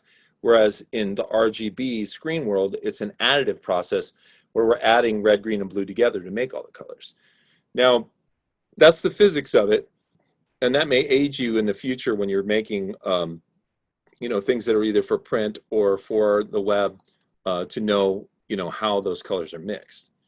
Okay, so anyway, so we made a document here which is 8.5 by 11 in the print world, right? And what we're going to do is I'm going to bring up the PDF of the assignment today so we can see what it is that we need to learn. So if you go to the class website today, there is the Photoshop assignment 1. And this is it. It says Ken's Fruit Bowl, right? And these are the different things that we're going to learn. And then we're going to go on and do the assignment, right? Now, there's a second thing here that you have to look at, a second file that you have to download. So if I go to pima.dreamco.com, it says learn new skills with today's Photoshop exercise. And if you click on exercise, it's going to give you this PDF. And then it says using this additional file. Now, if you click on this additional file, you get a file called fruit.psd, which is a Photoshop document, right? And if you choose to open that, it's going to open that in Photoshop and it's going to look something like this. Now, it looks a little bit blurry, and the reason is because of its resolution, right? In Photoshop, if I click on the image drop-down menu and I go to image size, and I have to pull this down right here, you can see that the resolution is 300. So it was designed for print, but it still looks a little blurry. And one of the reasons it looks blurry is because my computer screen is really zoomed in on it, right? But if you zoom out from it, it's going to look much clearer, right? Now, just like in Illustrator, Photoshop has different workspaces that you can work within.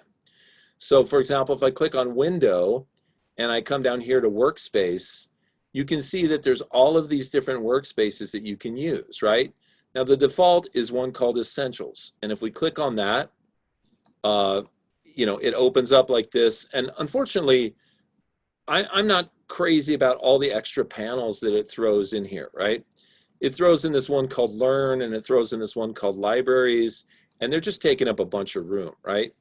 Now, to close panels, you can click on these this menu right here, the hamburger menu, and do Close Tab Group, and it will close that whole group of tabs, right? And these are the tabs right here. Now, then we can go to Libraries, we can click on the hamburger, and we can do Close Tab Group, and it gets rid of that. So now, we have a much nicer version here of everything. And this is the, once again, the Essentials layout, right? Now, if we go in here to Workspace, you can see that there's a painting layout, a motion, a graphics and webs, and so on and so forth. So let's look at graphic and web and see what that looks like. Okay, graphic and web, it gives us, you know, a color palette here. It gives us some swatches. It gives us text, it gives us a library panel here, and then it gives us layers, right? So you can mess around and you can figure out whichever one of these setups works best for you, right? I'll go back to the essentials one because that's, unfortunately, when I go back there, it's gonna it's gonna give me those stupid windows again, so I have to close them, but that's okay. Okay, oh, actually, I remembered that they were gone. Okay, good. All right, so here we are. We've got the essentials menu, and we've got this photo with these different pieces of fruit on it. Now, I recommend that you download the PDF and you download this fruit file and you open it in Photoshop, because I'm going to be using this to demo all the different things that we need to learn today to do this assignment, okay?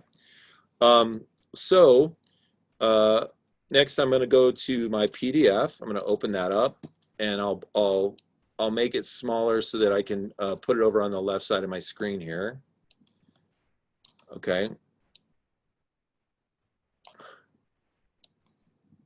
There we go. Okay, and let's see. I guess I'll have to make these guys a little smaller too. All right. Okay, so it says first thing that they want us to learn how to do is how to add canvas to our document. Now, before I do that, let me check in with you guys. Do you guys all have Photoshop running? Have you downloaded this document? Do you need a minute?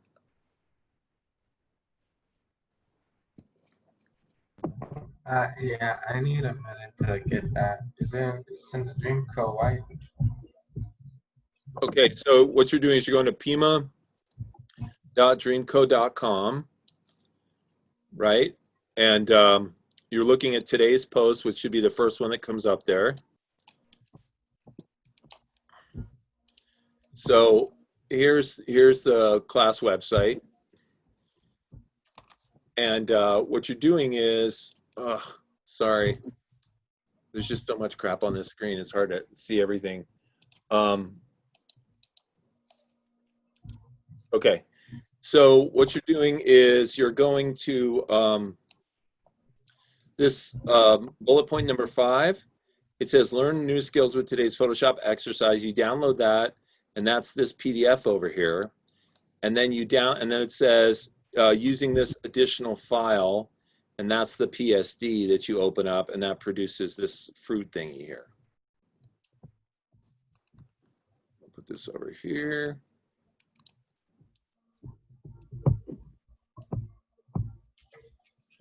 Okay. Okay. So we download from all the links, right? Well, just download the first two on bullet point 5, the PDF and the Photoshop file.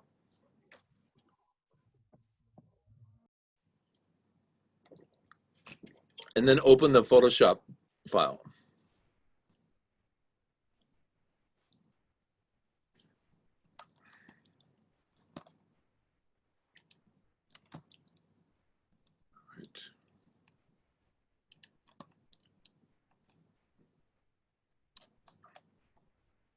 How we doing, Adrian? You there?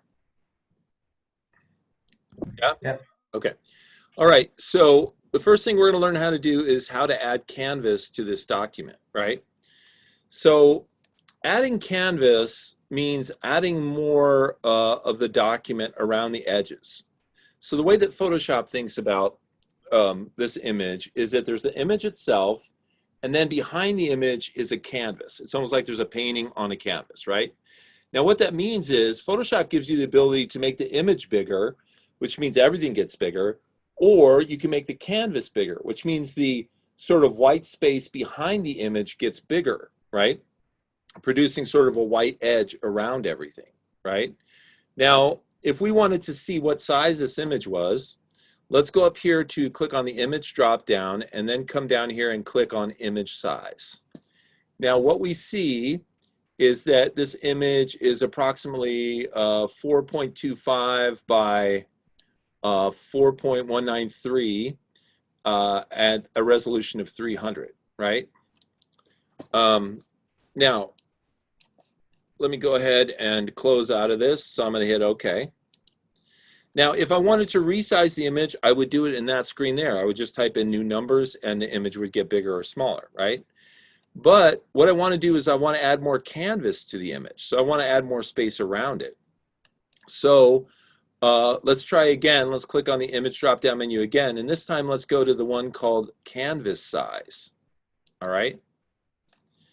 And here we go, here's canvas size.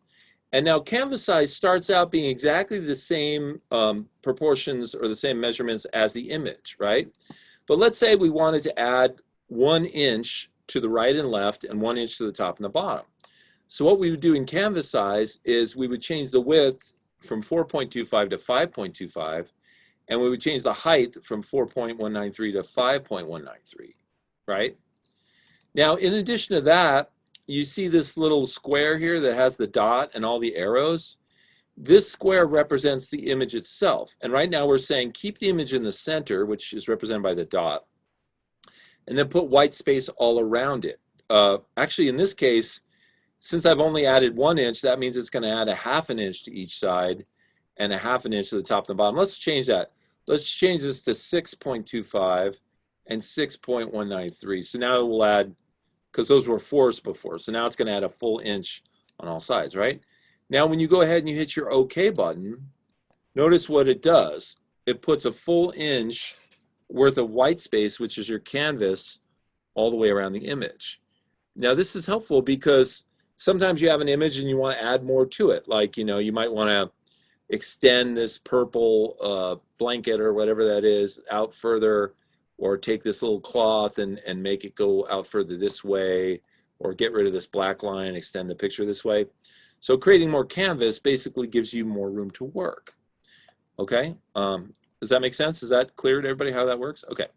All right, next, learn how to use the brush tool. Okay, so just like in Illustrator, Photoshop has a brush tool, right? And you come over here and you click on this brush tool, and you're going to get the ability to paint on your image. Now, one thing that I would recommend is that you make a new layer.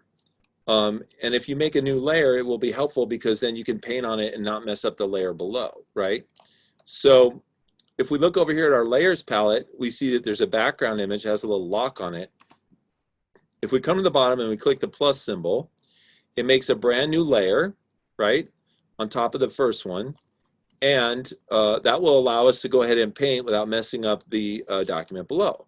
So click on your paintbrush and then bring it over onto your canvas here. Hold your mouse down and just start painting, and notice that it will, you know, paint a little brushy line wherever you go. All right. Now you can change the color of your brush stroke by changing the foreground color here, which is this front color chip. You double click on it and change it to another color. And now we're painting with that color, right? You can change the size of your brush by going up here to the very top left corner where you see this number and a little picture of a paintbrush dot. You can click on the drop-down menu, and then you can grab this size slider and drag it to the right, and now you have a much thicker brush that you're painting with, right? Alternately, you can click on it and drag it to the left and paint with a much thinner brush, right? Now, in addition to that, you can also change the hardness and softness of your brush. Now, when your screen gets too filled up with brush strokes, you can do select all and then hit delete on your keyboard, and it will delete everything on that layer. And then you can do select, deselect to turn off your selection mask, right? Now what we have now is a brush, and you can see that when I brush with this tool, it's a very hard edge brush, right? You have a very defined line. But if I go up here to my brush tool and I change that hardness, I grab this slider and I go from as hard as it can possibly be to as soft as it can be. Now I produce what looks more like almost like a spray paint, which is a soft edge, right? And you can take that slider and you can move it anywhere in between you want to produce a semi-soft or semi-hard brush, right? Now I'm gonna be painting all over this thing, and I'm gonna do another way you can select everything is Command or Control A, and that's gonna select everything, and then you just hit your delete button and do Command or Control D for deselect. And so you're going to see me do that a lot. You're just going to see everything get selected. It's going to disappear, and then the marquee is going to go away. And I do that whenever I get too much junk on my screen, right? Now, another thing that's really helpful are some quick key commands that will help you increase and decrease the size of your brush very quickly, right? Like right now, you can see that my brush is this size, right? If I want to make it bigger, I can look at my keyboard, and to the right of the letter P are 2 bracket keys, right? They're called like hard brackets or square brackets, right? If I click on the, if I push on the key, which is 2 to the right of the P, and I'm going to put my my paintbrush tool out here so you can see this little dot here. If I click on the key, which is 2 to the right of the P, it's going to make my brush bigger every time I click on it. If I click on the one that's 1 to the right of the P, it's going to make my brush smaller. And I can paint with it then like that, right? So you have quick key commands which will increase and decrease the size of your paintbrush, right? Now, in addition to that, you can choose all kinds of brushes to paint with. Once again, I'm going to do Command or Control A, I'm going to hit delete, and then I'm going to do Command or Control D to deselect to get rid of everything. Now, why don't we open up our brushes palette? So go under Window, and then come down here to Brushes, okay? And you'll see a list of brushes here that are available, okay? So in these brushes, you can click on any one of these and you'll start painting with that, right? So for example, you can see that there's one that's a hard round brush, which is going to produce hard. There's a soft round brush, which will produce a soft edged paint. But also look at this, there's something called hard round pressure size. And that's a good one to use if you're using like a pressure sensitive tablet. It's going to get smaller and larger based on how hard you press on your pen, right? And then there's some that are semi-opaque, and it's kind of hard to see that right here, but that's what they are. And then there's a bunch of special effects brushes, right? Like there's brushes under dry media brushes. You click on this one called Kyle's Ultimate Pastel Palooza, and it creates a kind of a weird look there. You can go down, you can open up, you know, you guys aren't going to have all the same brushes I do, but you should have some of these default ones, right? Anyway, Photoshop brushes are a big deal. You can find free Photoshop brushes to download. You can even make brushes if you want, but you can also go into brush libraries and load in brushes. So if you click on this this hamburger menu here, let's see. You can click import brushes, and then if you go like out on a website and they say free Photoshop brushes, you just download that file, and then you come here to import that, and you can bring more brushes into Photoshop, right? And like I said, brushes are a big deal. We'll talk more about brushes. Okay, now also your eraser tool can be used with brushes. You can erase your brushes, and the eraser can be resized just like the brush tool. You come up here when you're clicked on the eraser, and you increase the size of that eraser, and this is the eraser icon right here, and you can click and erase like that, right? And your eraser tool can have a hard edge or a soft edge too. You can choose a hard edge eraser, or you can choose a soft edge eraser, and then that'll produce a different effect. Okay, so very basic roundup of the brush tools there. All right, so I'm going to do Command or Control A. I'm going to hit delete, and then Command or Control D to deselect all that stuff. Okay, now the next thing we want to use is we want to learn how to use the clone stamp tool. Now, in order to use the clone stamp tool, we have to go back to the background layer. So right now we were painting on layer 1, so we didn't mess up the background layer. So now let's click on the background layer in our layers menu, and we'll go ahead and be able to use the clone stamp tool on that, right? Now, if you click on your magnifying glass, which is down here at the bottom of your toolbox, and you zoom into like sort of the center of your screen here where you have these little things that look like peaches, right? Now, if you hold your space bar down, your cursor becomes a hand tool, and you can click on it and you can drag your whole screen around. So drag it around so we've got these little peach guys kind of in the center, right? Now, what we're going to use is we're going to use a tool called the clone stamp. And this is the clone stamp tool right here, right? And by the way, these annoying little boxes come up, which are supposed to help you out, but they can be kind of annoying too. They will come up no matter what. Yeah, I don't know. There must be a way to turn them off, don't you think, Kim? I haven't found it yet. I just learned that you could hold down you can hold down space to get the hand tool. Okay. So what if I haven't figured out how to get rid of those boxes. I use a whole bunch of keyboard shorts. So okay. What if you go to the directory and remove the picture itself? I'm sorry, I don't understand. So you go to your Photoshop, wherever you install it, go into deep inside the directory and find all the app's image and remove all the one that you don't want. It might not show up. Oh, that's a good idea. Well, it would still show up, just not with the images. I think Photoshop just does that because it thinks that you're new to it. I think there was a setting. I think I did it with Anime. It's like when they say, "Are you new to it?" and you gotta put like no. But if you put yes, we're gonna get that stuff. Okay. I'm sure if we look on the internet, we can find a way to turn those little things off. Okay. So what you want to do is you want to go to this clone stamp button. It's the one directly underneath the brush tool. It looks like a little rubber stamp.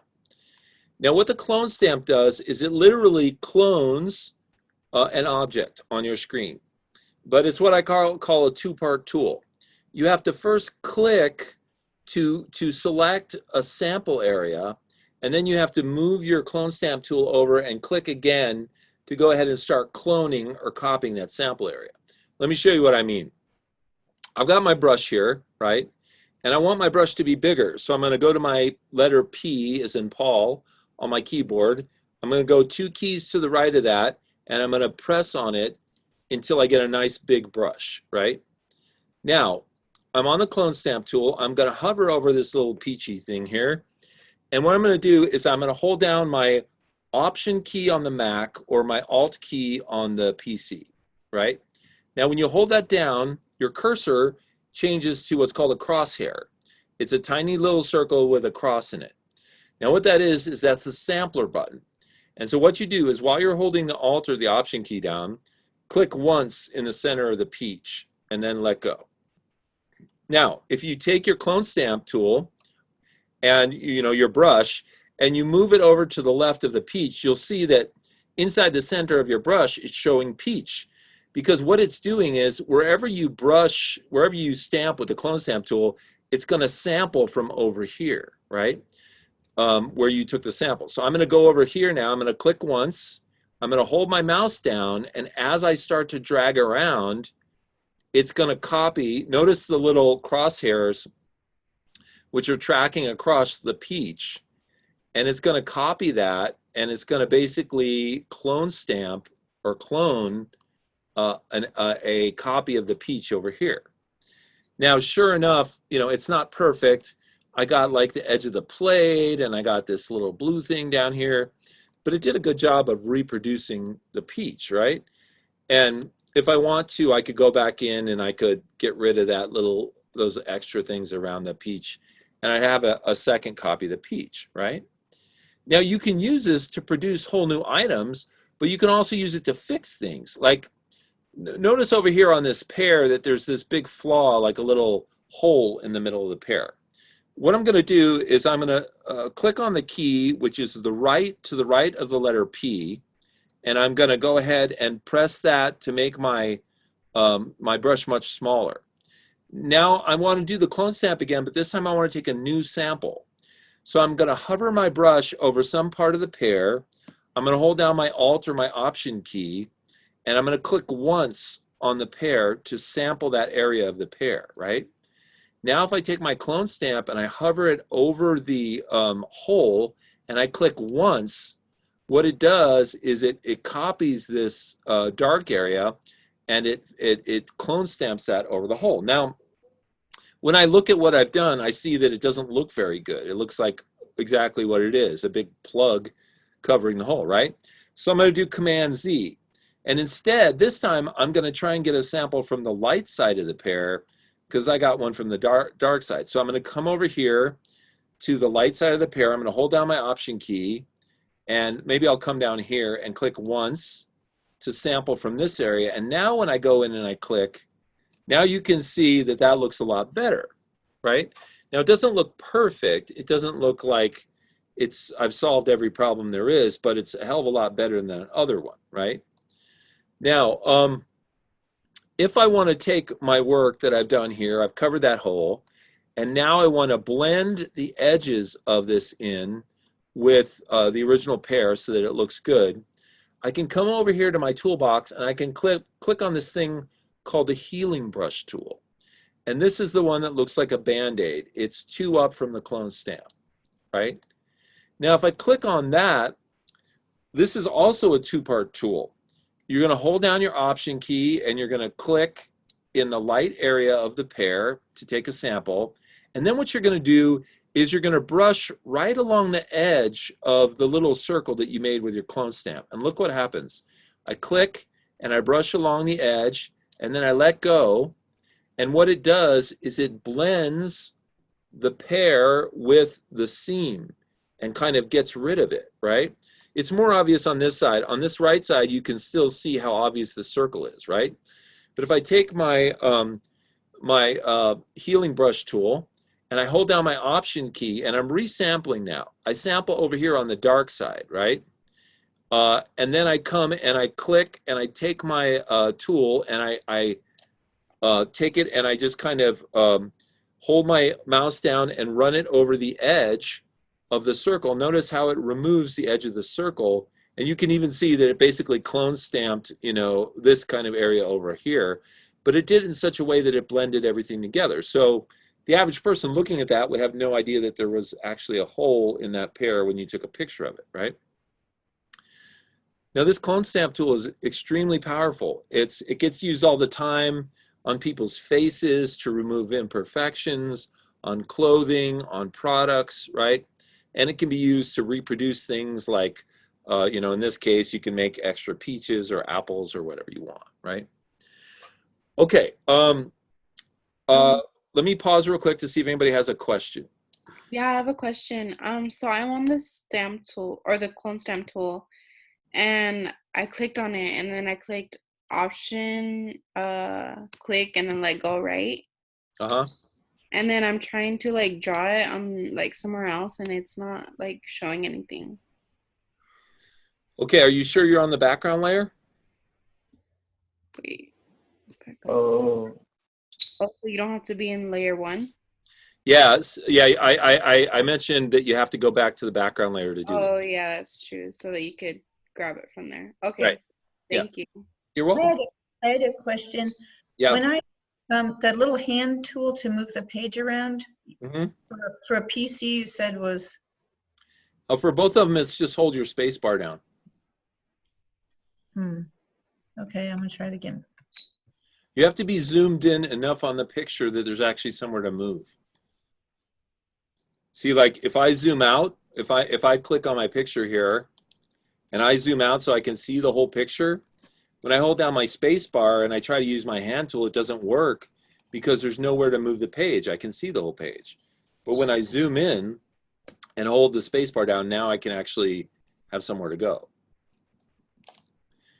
Okay. I've got a quick question. Yeah. How do we delete the third peach that we made? Can we just select it? Well, unfortunately, because we're just doing this demo here, there's not an easy way to delete the third page we just made, or third peach we just made. There's a couple ways that I can tell you. One of the easiest ways is to go File and then go to Revert. And what that will do is it will revert back to the saved image of your file, right? Now that means that anything you've done will be lost, but you know, that's basically the way to get rid of the third peach, right? Now we're just using this class right now as a demo, and so we're going to mess this whole image up, right? After that's all done, you'll probably want to re-download the image or revert this one back to the save version of the image and start over with the assignment. So we're just trying to demonstrate everything here. So there was never any plan to remove that peach. Does that make sense? Yeah, thanks. Okay. Okay, just can I please? I have an ongoing problem with my computer, and whenever I try and use Photoshop, it's like it tells me that I don't have enough RAM to do certain things sometimes. Like a lot of the time, it's usually when I'm trying to save something. But right now, it's like telling me that I don't have enough RAM to stamp the clone after I've already. So the problem there is Photoshop uses something called a scratch disk. And a scratch disk is a place where Photoshop goes to store things and to grab memory from. And if you have a computer that's very full with files and there's hardly any room left on the computer, Photoshop is using your main computer hard drive as your scratch disk. And if there's hardly any room on there, then there's hardly any memory that Photoshop can use to do these powerful functions, right? And so sometimes what people will do is they'll plug in like an external hard drive, and then they'll go into the settings for Photoshop and they'll say, use this external hard drive, which has a bunch of space on it, as the scratch disk. And then that solves the problem. So, so let me show you, Luke, what that looks like, where you go for that. Cool. Because I have you have an external hard drive? Damn thing. Okay. Yeah.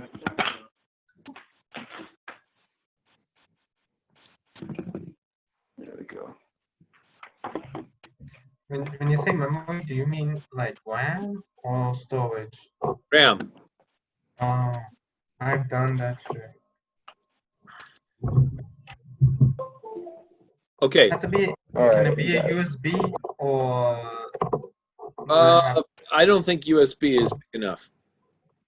I mean, maybe. I have like a terabyte hard drive. It's like a USB. It's like like something like this. Okay. What I mean is by USB. What I mean is you can certainly attach it via USB, but I thought you were talking about like one of those little USB drives. Those usually don't have enough room on them to serve as effective scratch disks for Photoshop, but a portable drive will. Okay. I have one.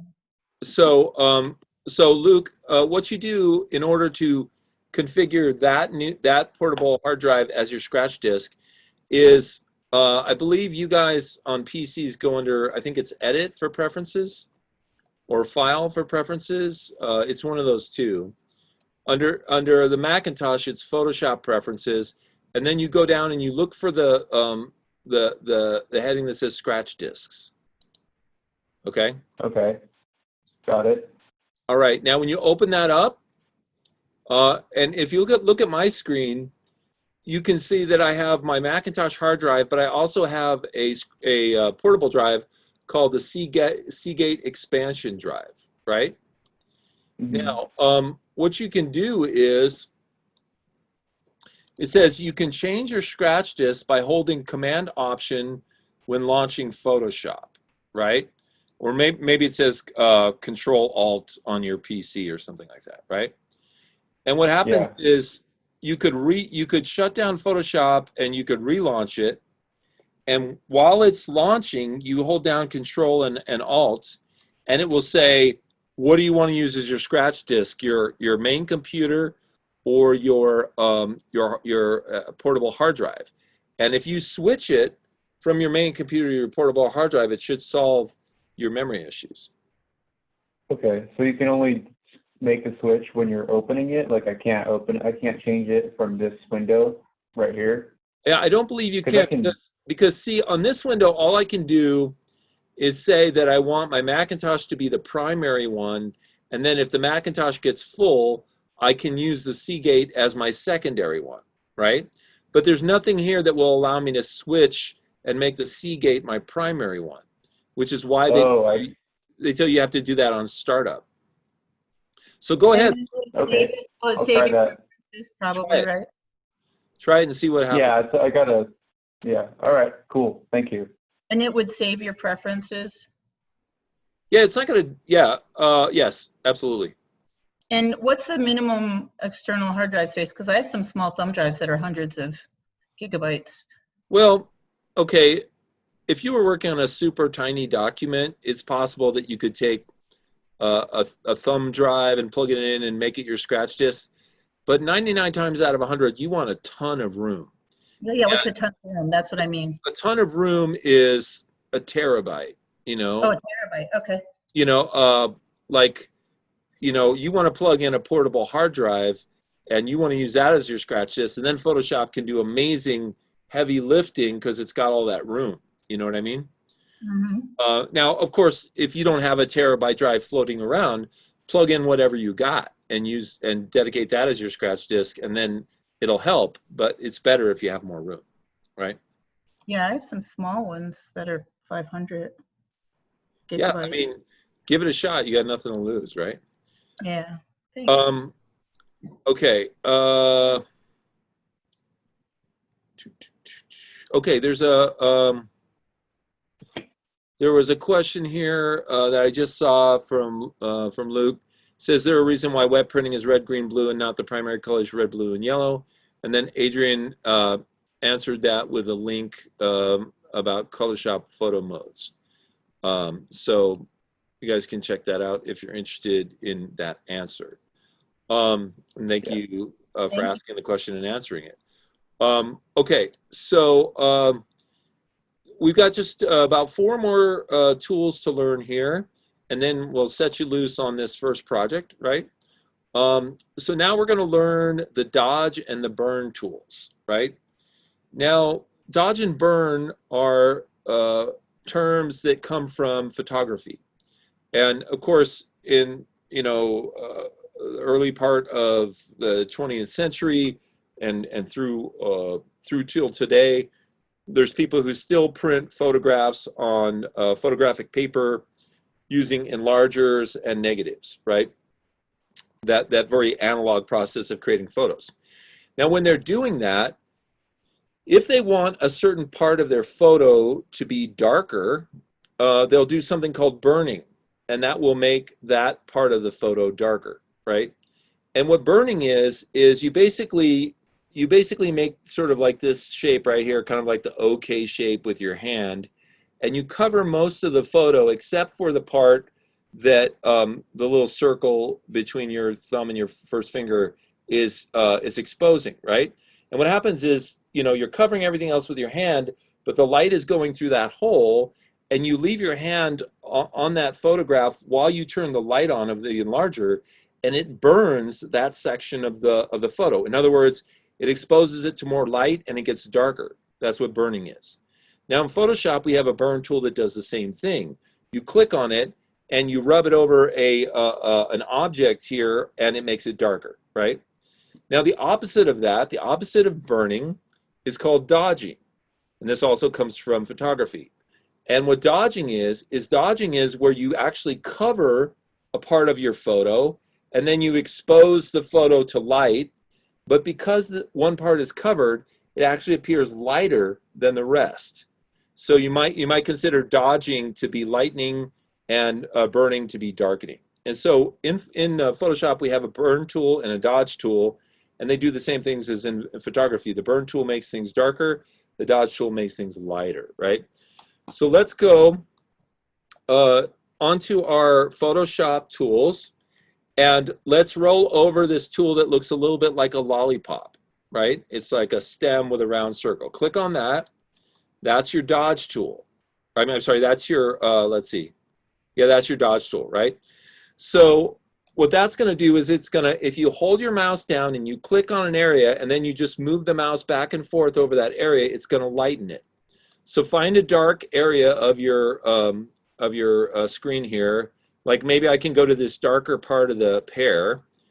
I have my dodge tool selected. I've got a fairly big brush. And now I click and I start moving the mouse back and forth, and see how it's lightening that shadow? And it's basically putting light into the dark areas, right? So this is the dodge tool. This is basically a lightening tool. You can try it anywhere you want. You can lighten the shadows. You can lighten the dark part of this apple. And, you know, once again, we're just playing with this file right here. It's okay if you jack everything up because we're going to hit revert at the end of this to do the lesson, right? Now that's the dodge tool. The other tool that we want to use, which does the opposite, is the burn tool. Now the burn tool is located underneath the dodge tool. So what that means is you have to click on the dodge tool and hold your mouse down until you see the little thing called the burn tool. And it shows you the hand because it's doing the same thing that I was doing. It's making a little circle where, you know, the light would come through. Now, if you click on the burn tool and you go over the same area of like the pear, now what was once light is becoming dark. And if you want your whole pear to become dark, you can do that, right? And so you can switch back and forth between the burn and the dodge tools to make areas lighter and darker.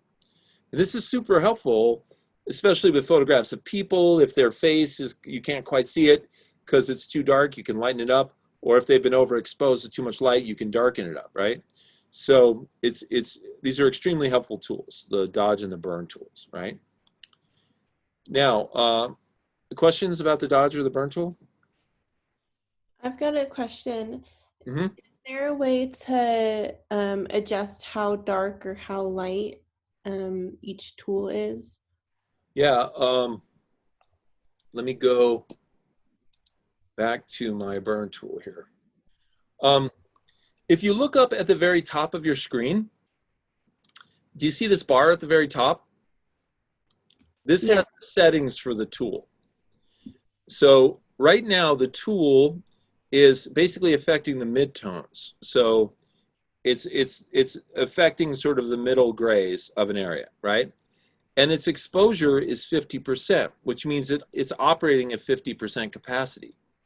Now, if you take this exposure and you make it 100%, like here, let me go ahead and darken my pear a little bit with it set at 50%. Okay, you can see about how dark it's getting my pear, right? Now, if I take this and I do the exposure to 100%, see how much darker that is, right? So this is where you change the setting of the tool. And you can also set it, you know, I mean, obviously if you go up to 100, it's going to be darker. If you go lower than 50, it's going to be less dark than the 50% setting. Now, also, you can change the tool so it's just affecting either the shadows or the highlights as opposed to the midtones. Now, the reason they default to the midtones is that kind of is general and kind of gets what looks like everything, right?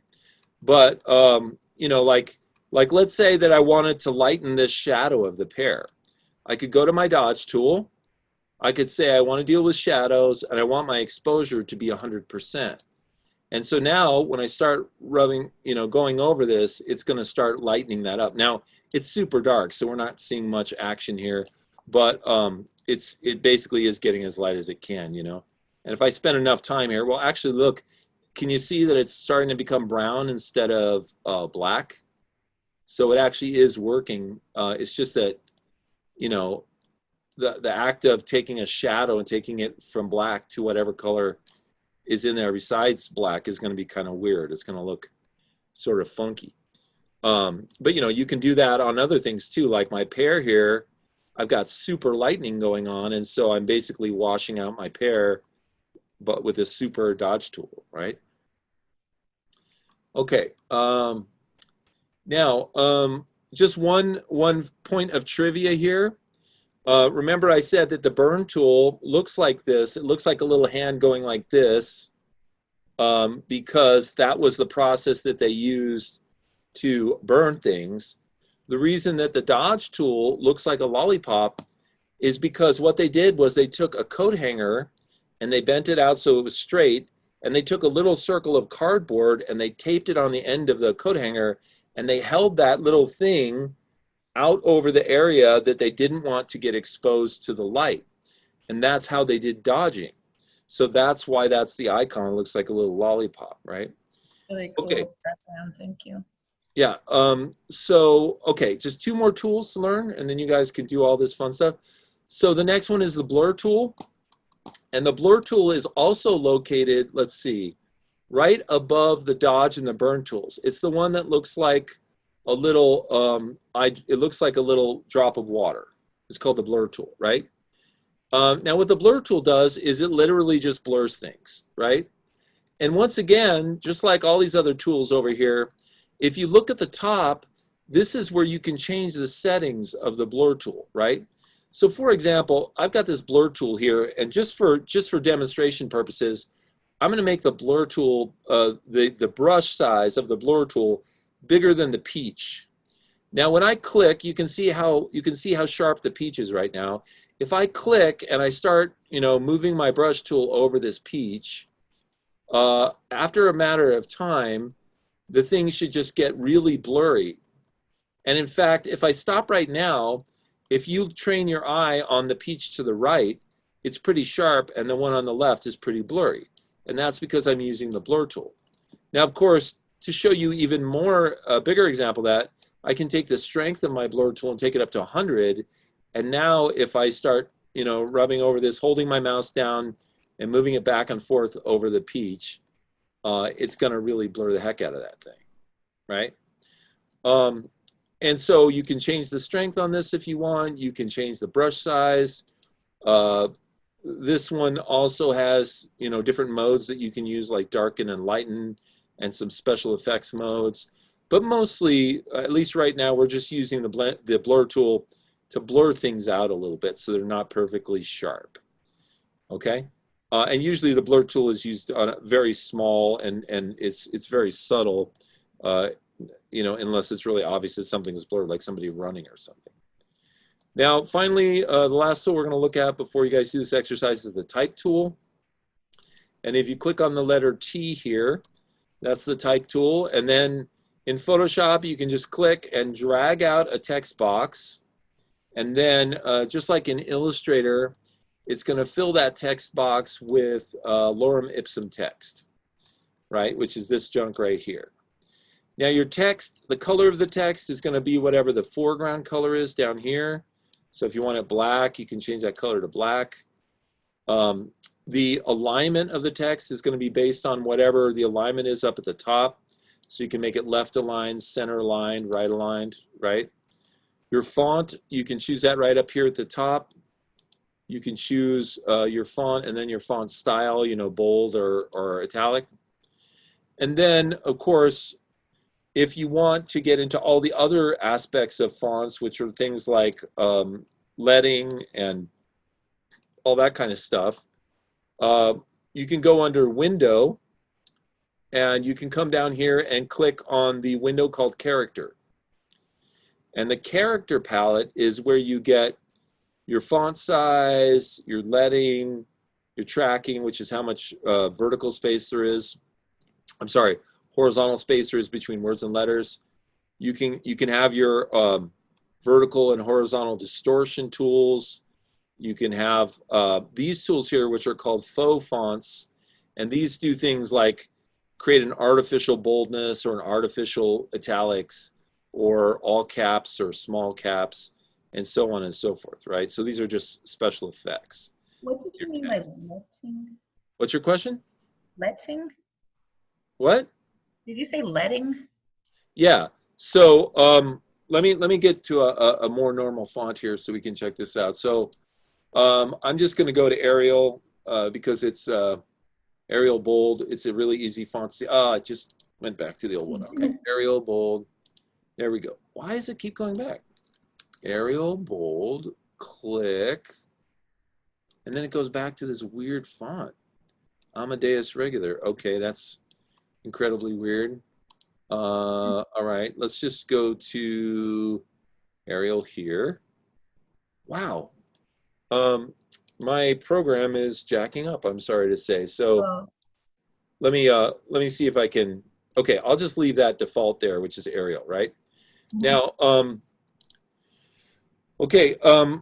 let me change the color of this font, and I can do it in two places. I can highlight the text and I can change it via this foreground color here, or I can change it via this color chip here. And that will give me a new color, right? And what I'm trying to do here is make a color you can see, but it's incredibly hard over all of these different colors, right? But anyway, leading, I mentioned leading, and leading is the space, the vertical space between lines. So how much space there is between one line and another. Okay. And that's this guy right here. And you normally it's on auto, but you can change it to be smaller than normal or larger than normal. Thank you. Okay. All right. So that's a quick sort of drive-by tour of, you know, a half a dozen or so tools in Photoshop. And now we have a little assignment for you guys to do. So if you look at your, you know, once again, to set this image back to the normal version of it, just go File, Revert, and it will take it back to the way it was originally.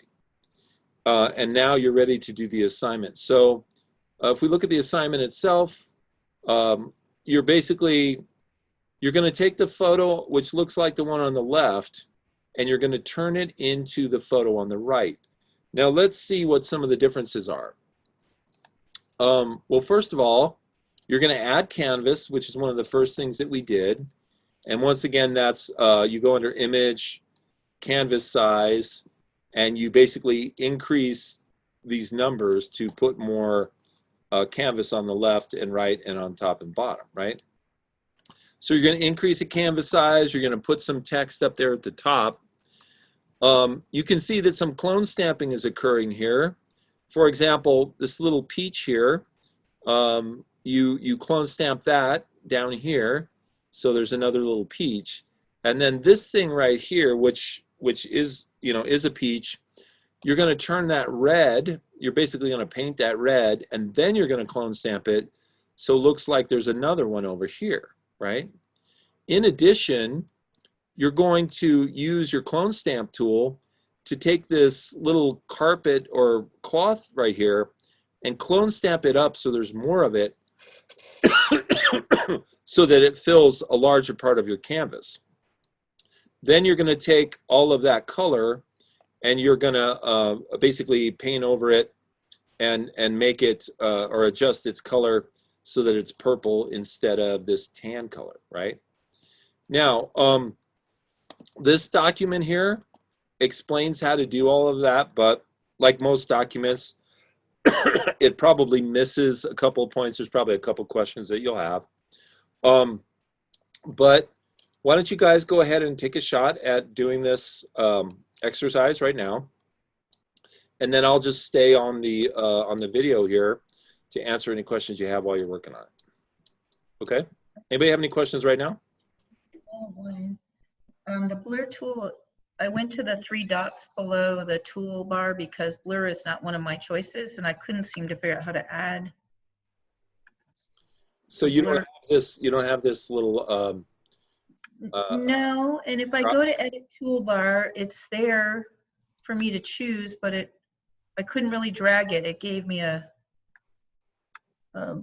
circle with a line through it. I wanted to drag it over to the toolbar like we did in Illustrator. Yeah. That's unusual. Let me think.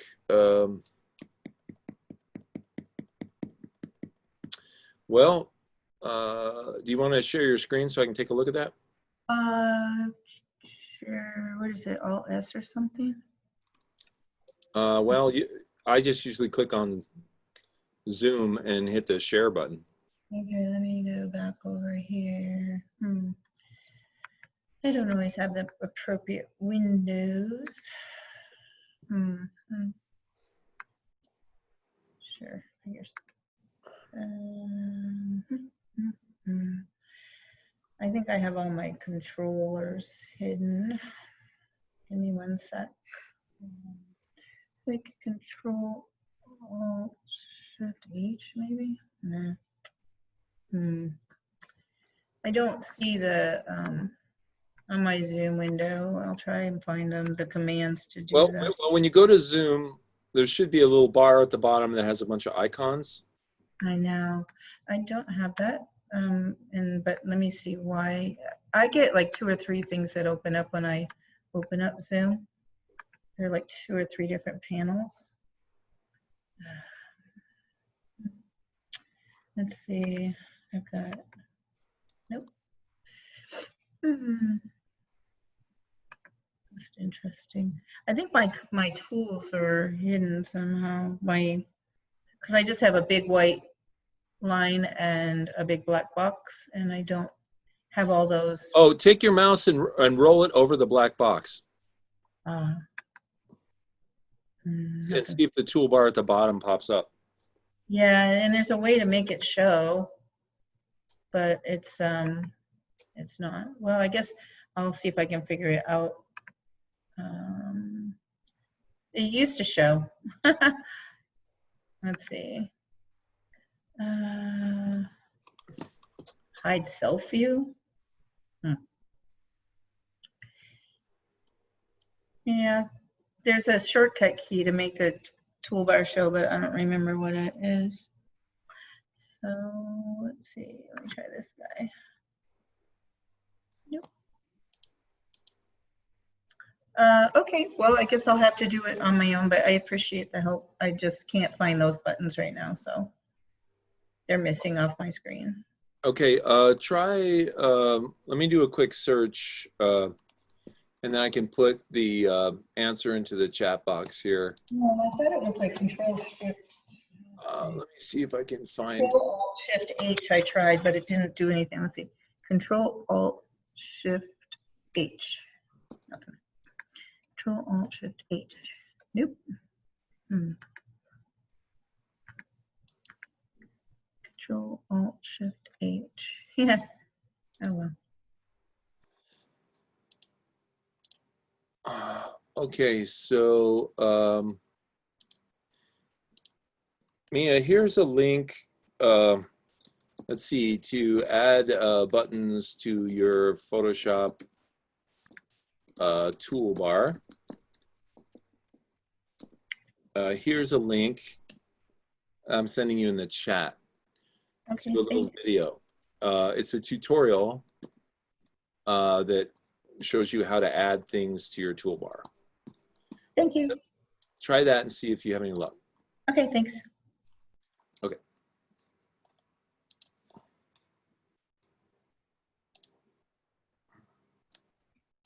Greg, how do we make the burlap purple? So I think it says here in your PDF on point 8, it says use the brush tool to paint the fabric blue purple. Set the mode to multiply with opacity of 50% and flow at 100%. Now what they're talking about is those, when you click on the tool options come up at the top of the screen, okay? So let me go back to the Photoshop document here. All right, so if you click on your brush tool, and then let me bring the PDF up over to the right here so we can see it, right? So it says, let's see, okay, point 8 here. Use the brush tool to paint the fabric material blue purple. Okay, so what we're gonna do is, we're gonna click on the brush tool, and then we're gonna come down here to our, what's called the foreground box, which is the first color box here. We're gonna double click on it, and we're gonna select sort of a purpley blue color, right? Okay, so now we have purple. Can we see the screen? What you see? Is this you? Oh, I'm sorry. You're not seeing my screen? Okay, I apologize. You see it now? Okay. All right. So over here we have bullet point 8, which is, let me just shrink this down. Okay. Use the brush tool to paint the fabric material blue purple. Okay. So we're going to click on the paintbrush. We're going to come down here and double click on the foreground color, and we're going to select a purpley blue color and hit OK. All right. Now it says set the mode to multiply. Now what they're talking about up here, this is the options bar up here. And remember when we were on like the blur tool and the dodge tool, we could come up here to set the options for that tool. So what you do is they say set the mode to multiply. Well, here's the word mode right here, and it says normal. So what we're going to do is we're going to change that to multiply. Okay. Now, by the way, I have to change my brush back to a normal brush because I had some weird brush picked, right? Okay. Now it says set the opacity to 50%. So this is the opacity, which is the transparency. So we're going to set that to 50%, right? And it says set the flow to 100%, and that's the next setting over here. So the flow 100%. Okay. Now try to paint the entire fabric without letting up on the mouse. Otherwise, the blue will get darker in the overlap areas. So what they're trying to say is paint it all in one motion. In other words, once you've got all those settings, click and hold your mouse and start painting, but try to paint everything, every part of the fabric without taking your finger off the mouse, because otherwise it'll overlap and it'll give you different colors when you overlap the original color, right? So you can see that I'm starting to paint this blue purple, and you know, you're going to try and you are going to have to take your finger off the mouse when you paint a different section that you can't get to from this. So for example, if I want to get to this section over here, I have to take my finger off the mouse so I don't paint this leaf. But what they're saying is when you have a section you're painting, paint the entire section without taking your finger off the mouse. Because see, if I go back here and I start painting, see how it overlaps the original and now it looks too dark, right? So you want to paint this whole section going all the way up through here, lift your mouse and do this section, lift your mouse and do this section, lift your mouse and do these little sections over here, right? Is that working for you, Robin? Yeah, thank you. Okay. Should I just use like a tiny little brush for around the leaves? Yeah, that's a good idea. So what you do is, while you're painting, you should be able to change this. Let's see. Now, unfortunately, it's a little challenging because you have to let go of your mouse to change the size of the brush. So, and that's problematic because see what happens is, like, let's say that I do this and then I go back to a bigger brush and now I'm sort of painting that super dark blue, right? Yeah. So what you might have to do, I know this is kind of wonky, but you might just have to just use your medium-sized brush and just paint a little bit over the leaves. See what I'm doing here? You can't really tell that I'm painting over the leaves because there's kind of a dark purple or a dark green anyway. You know what I mean? So I wouldn't. What I would probably do is make a medium-sized brush like I have here and use it everywhere. Yeah. Okay. Okay. I'm sorry. Do we have another question or comment? No? Okay. All right, so you guys work on all that, and let me know if you have questions.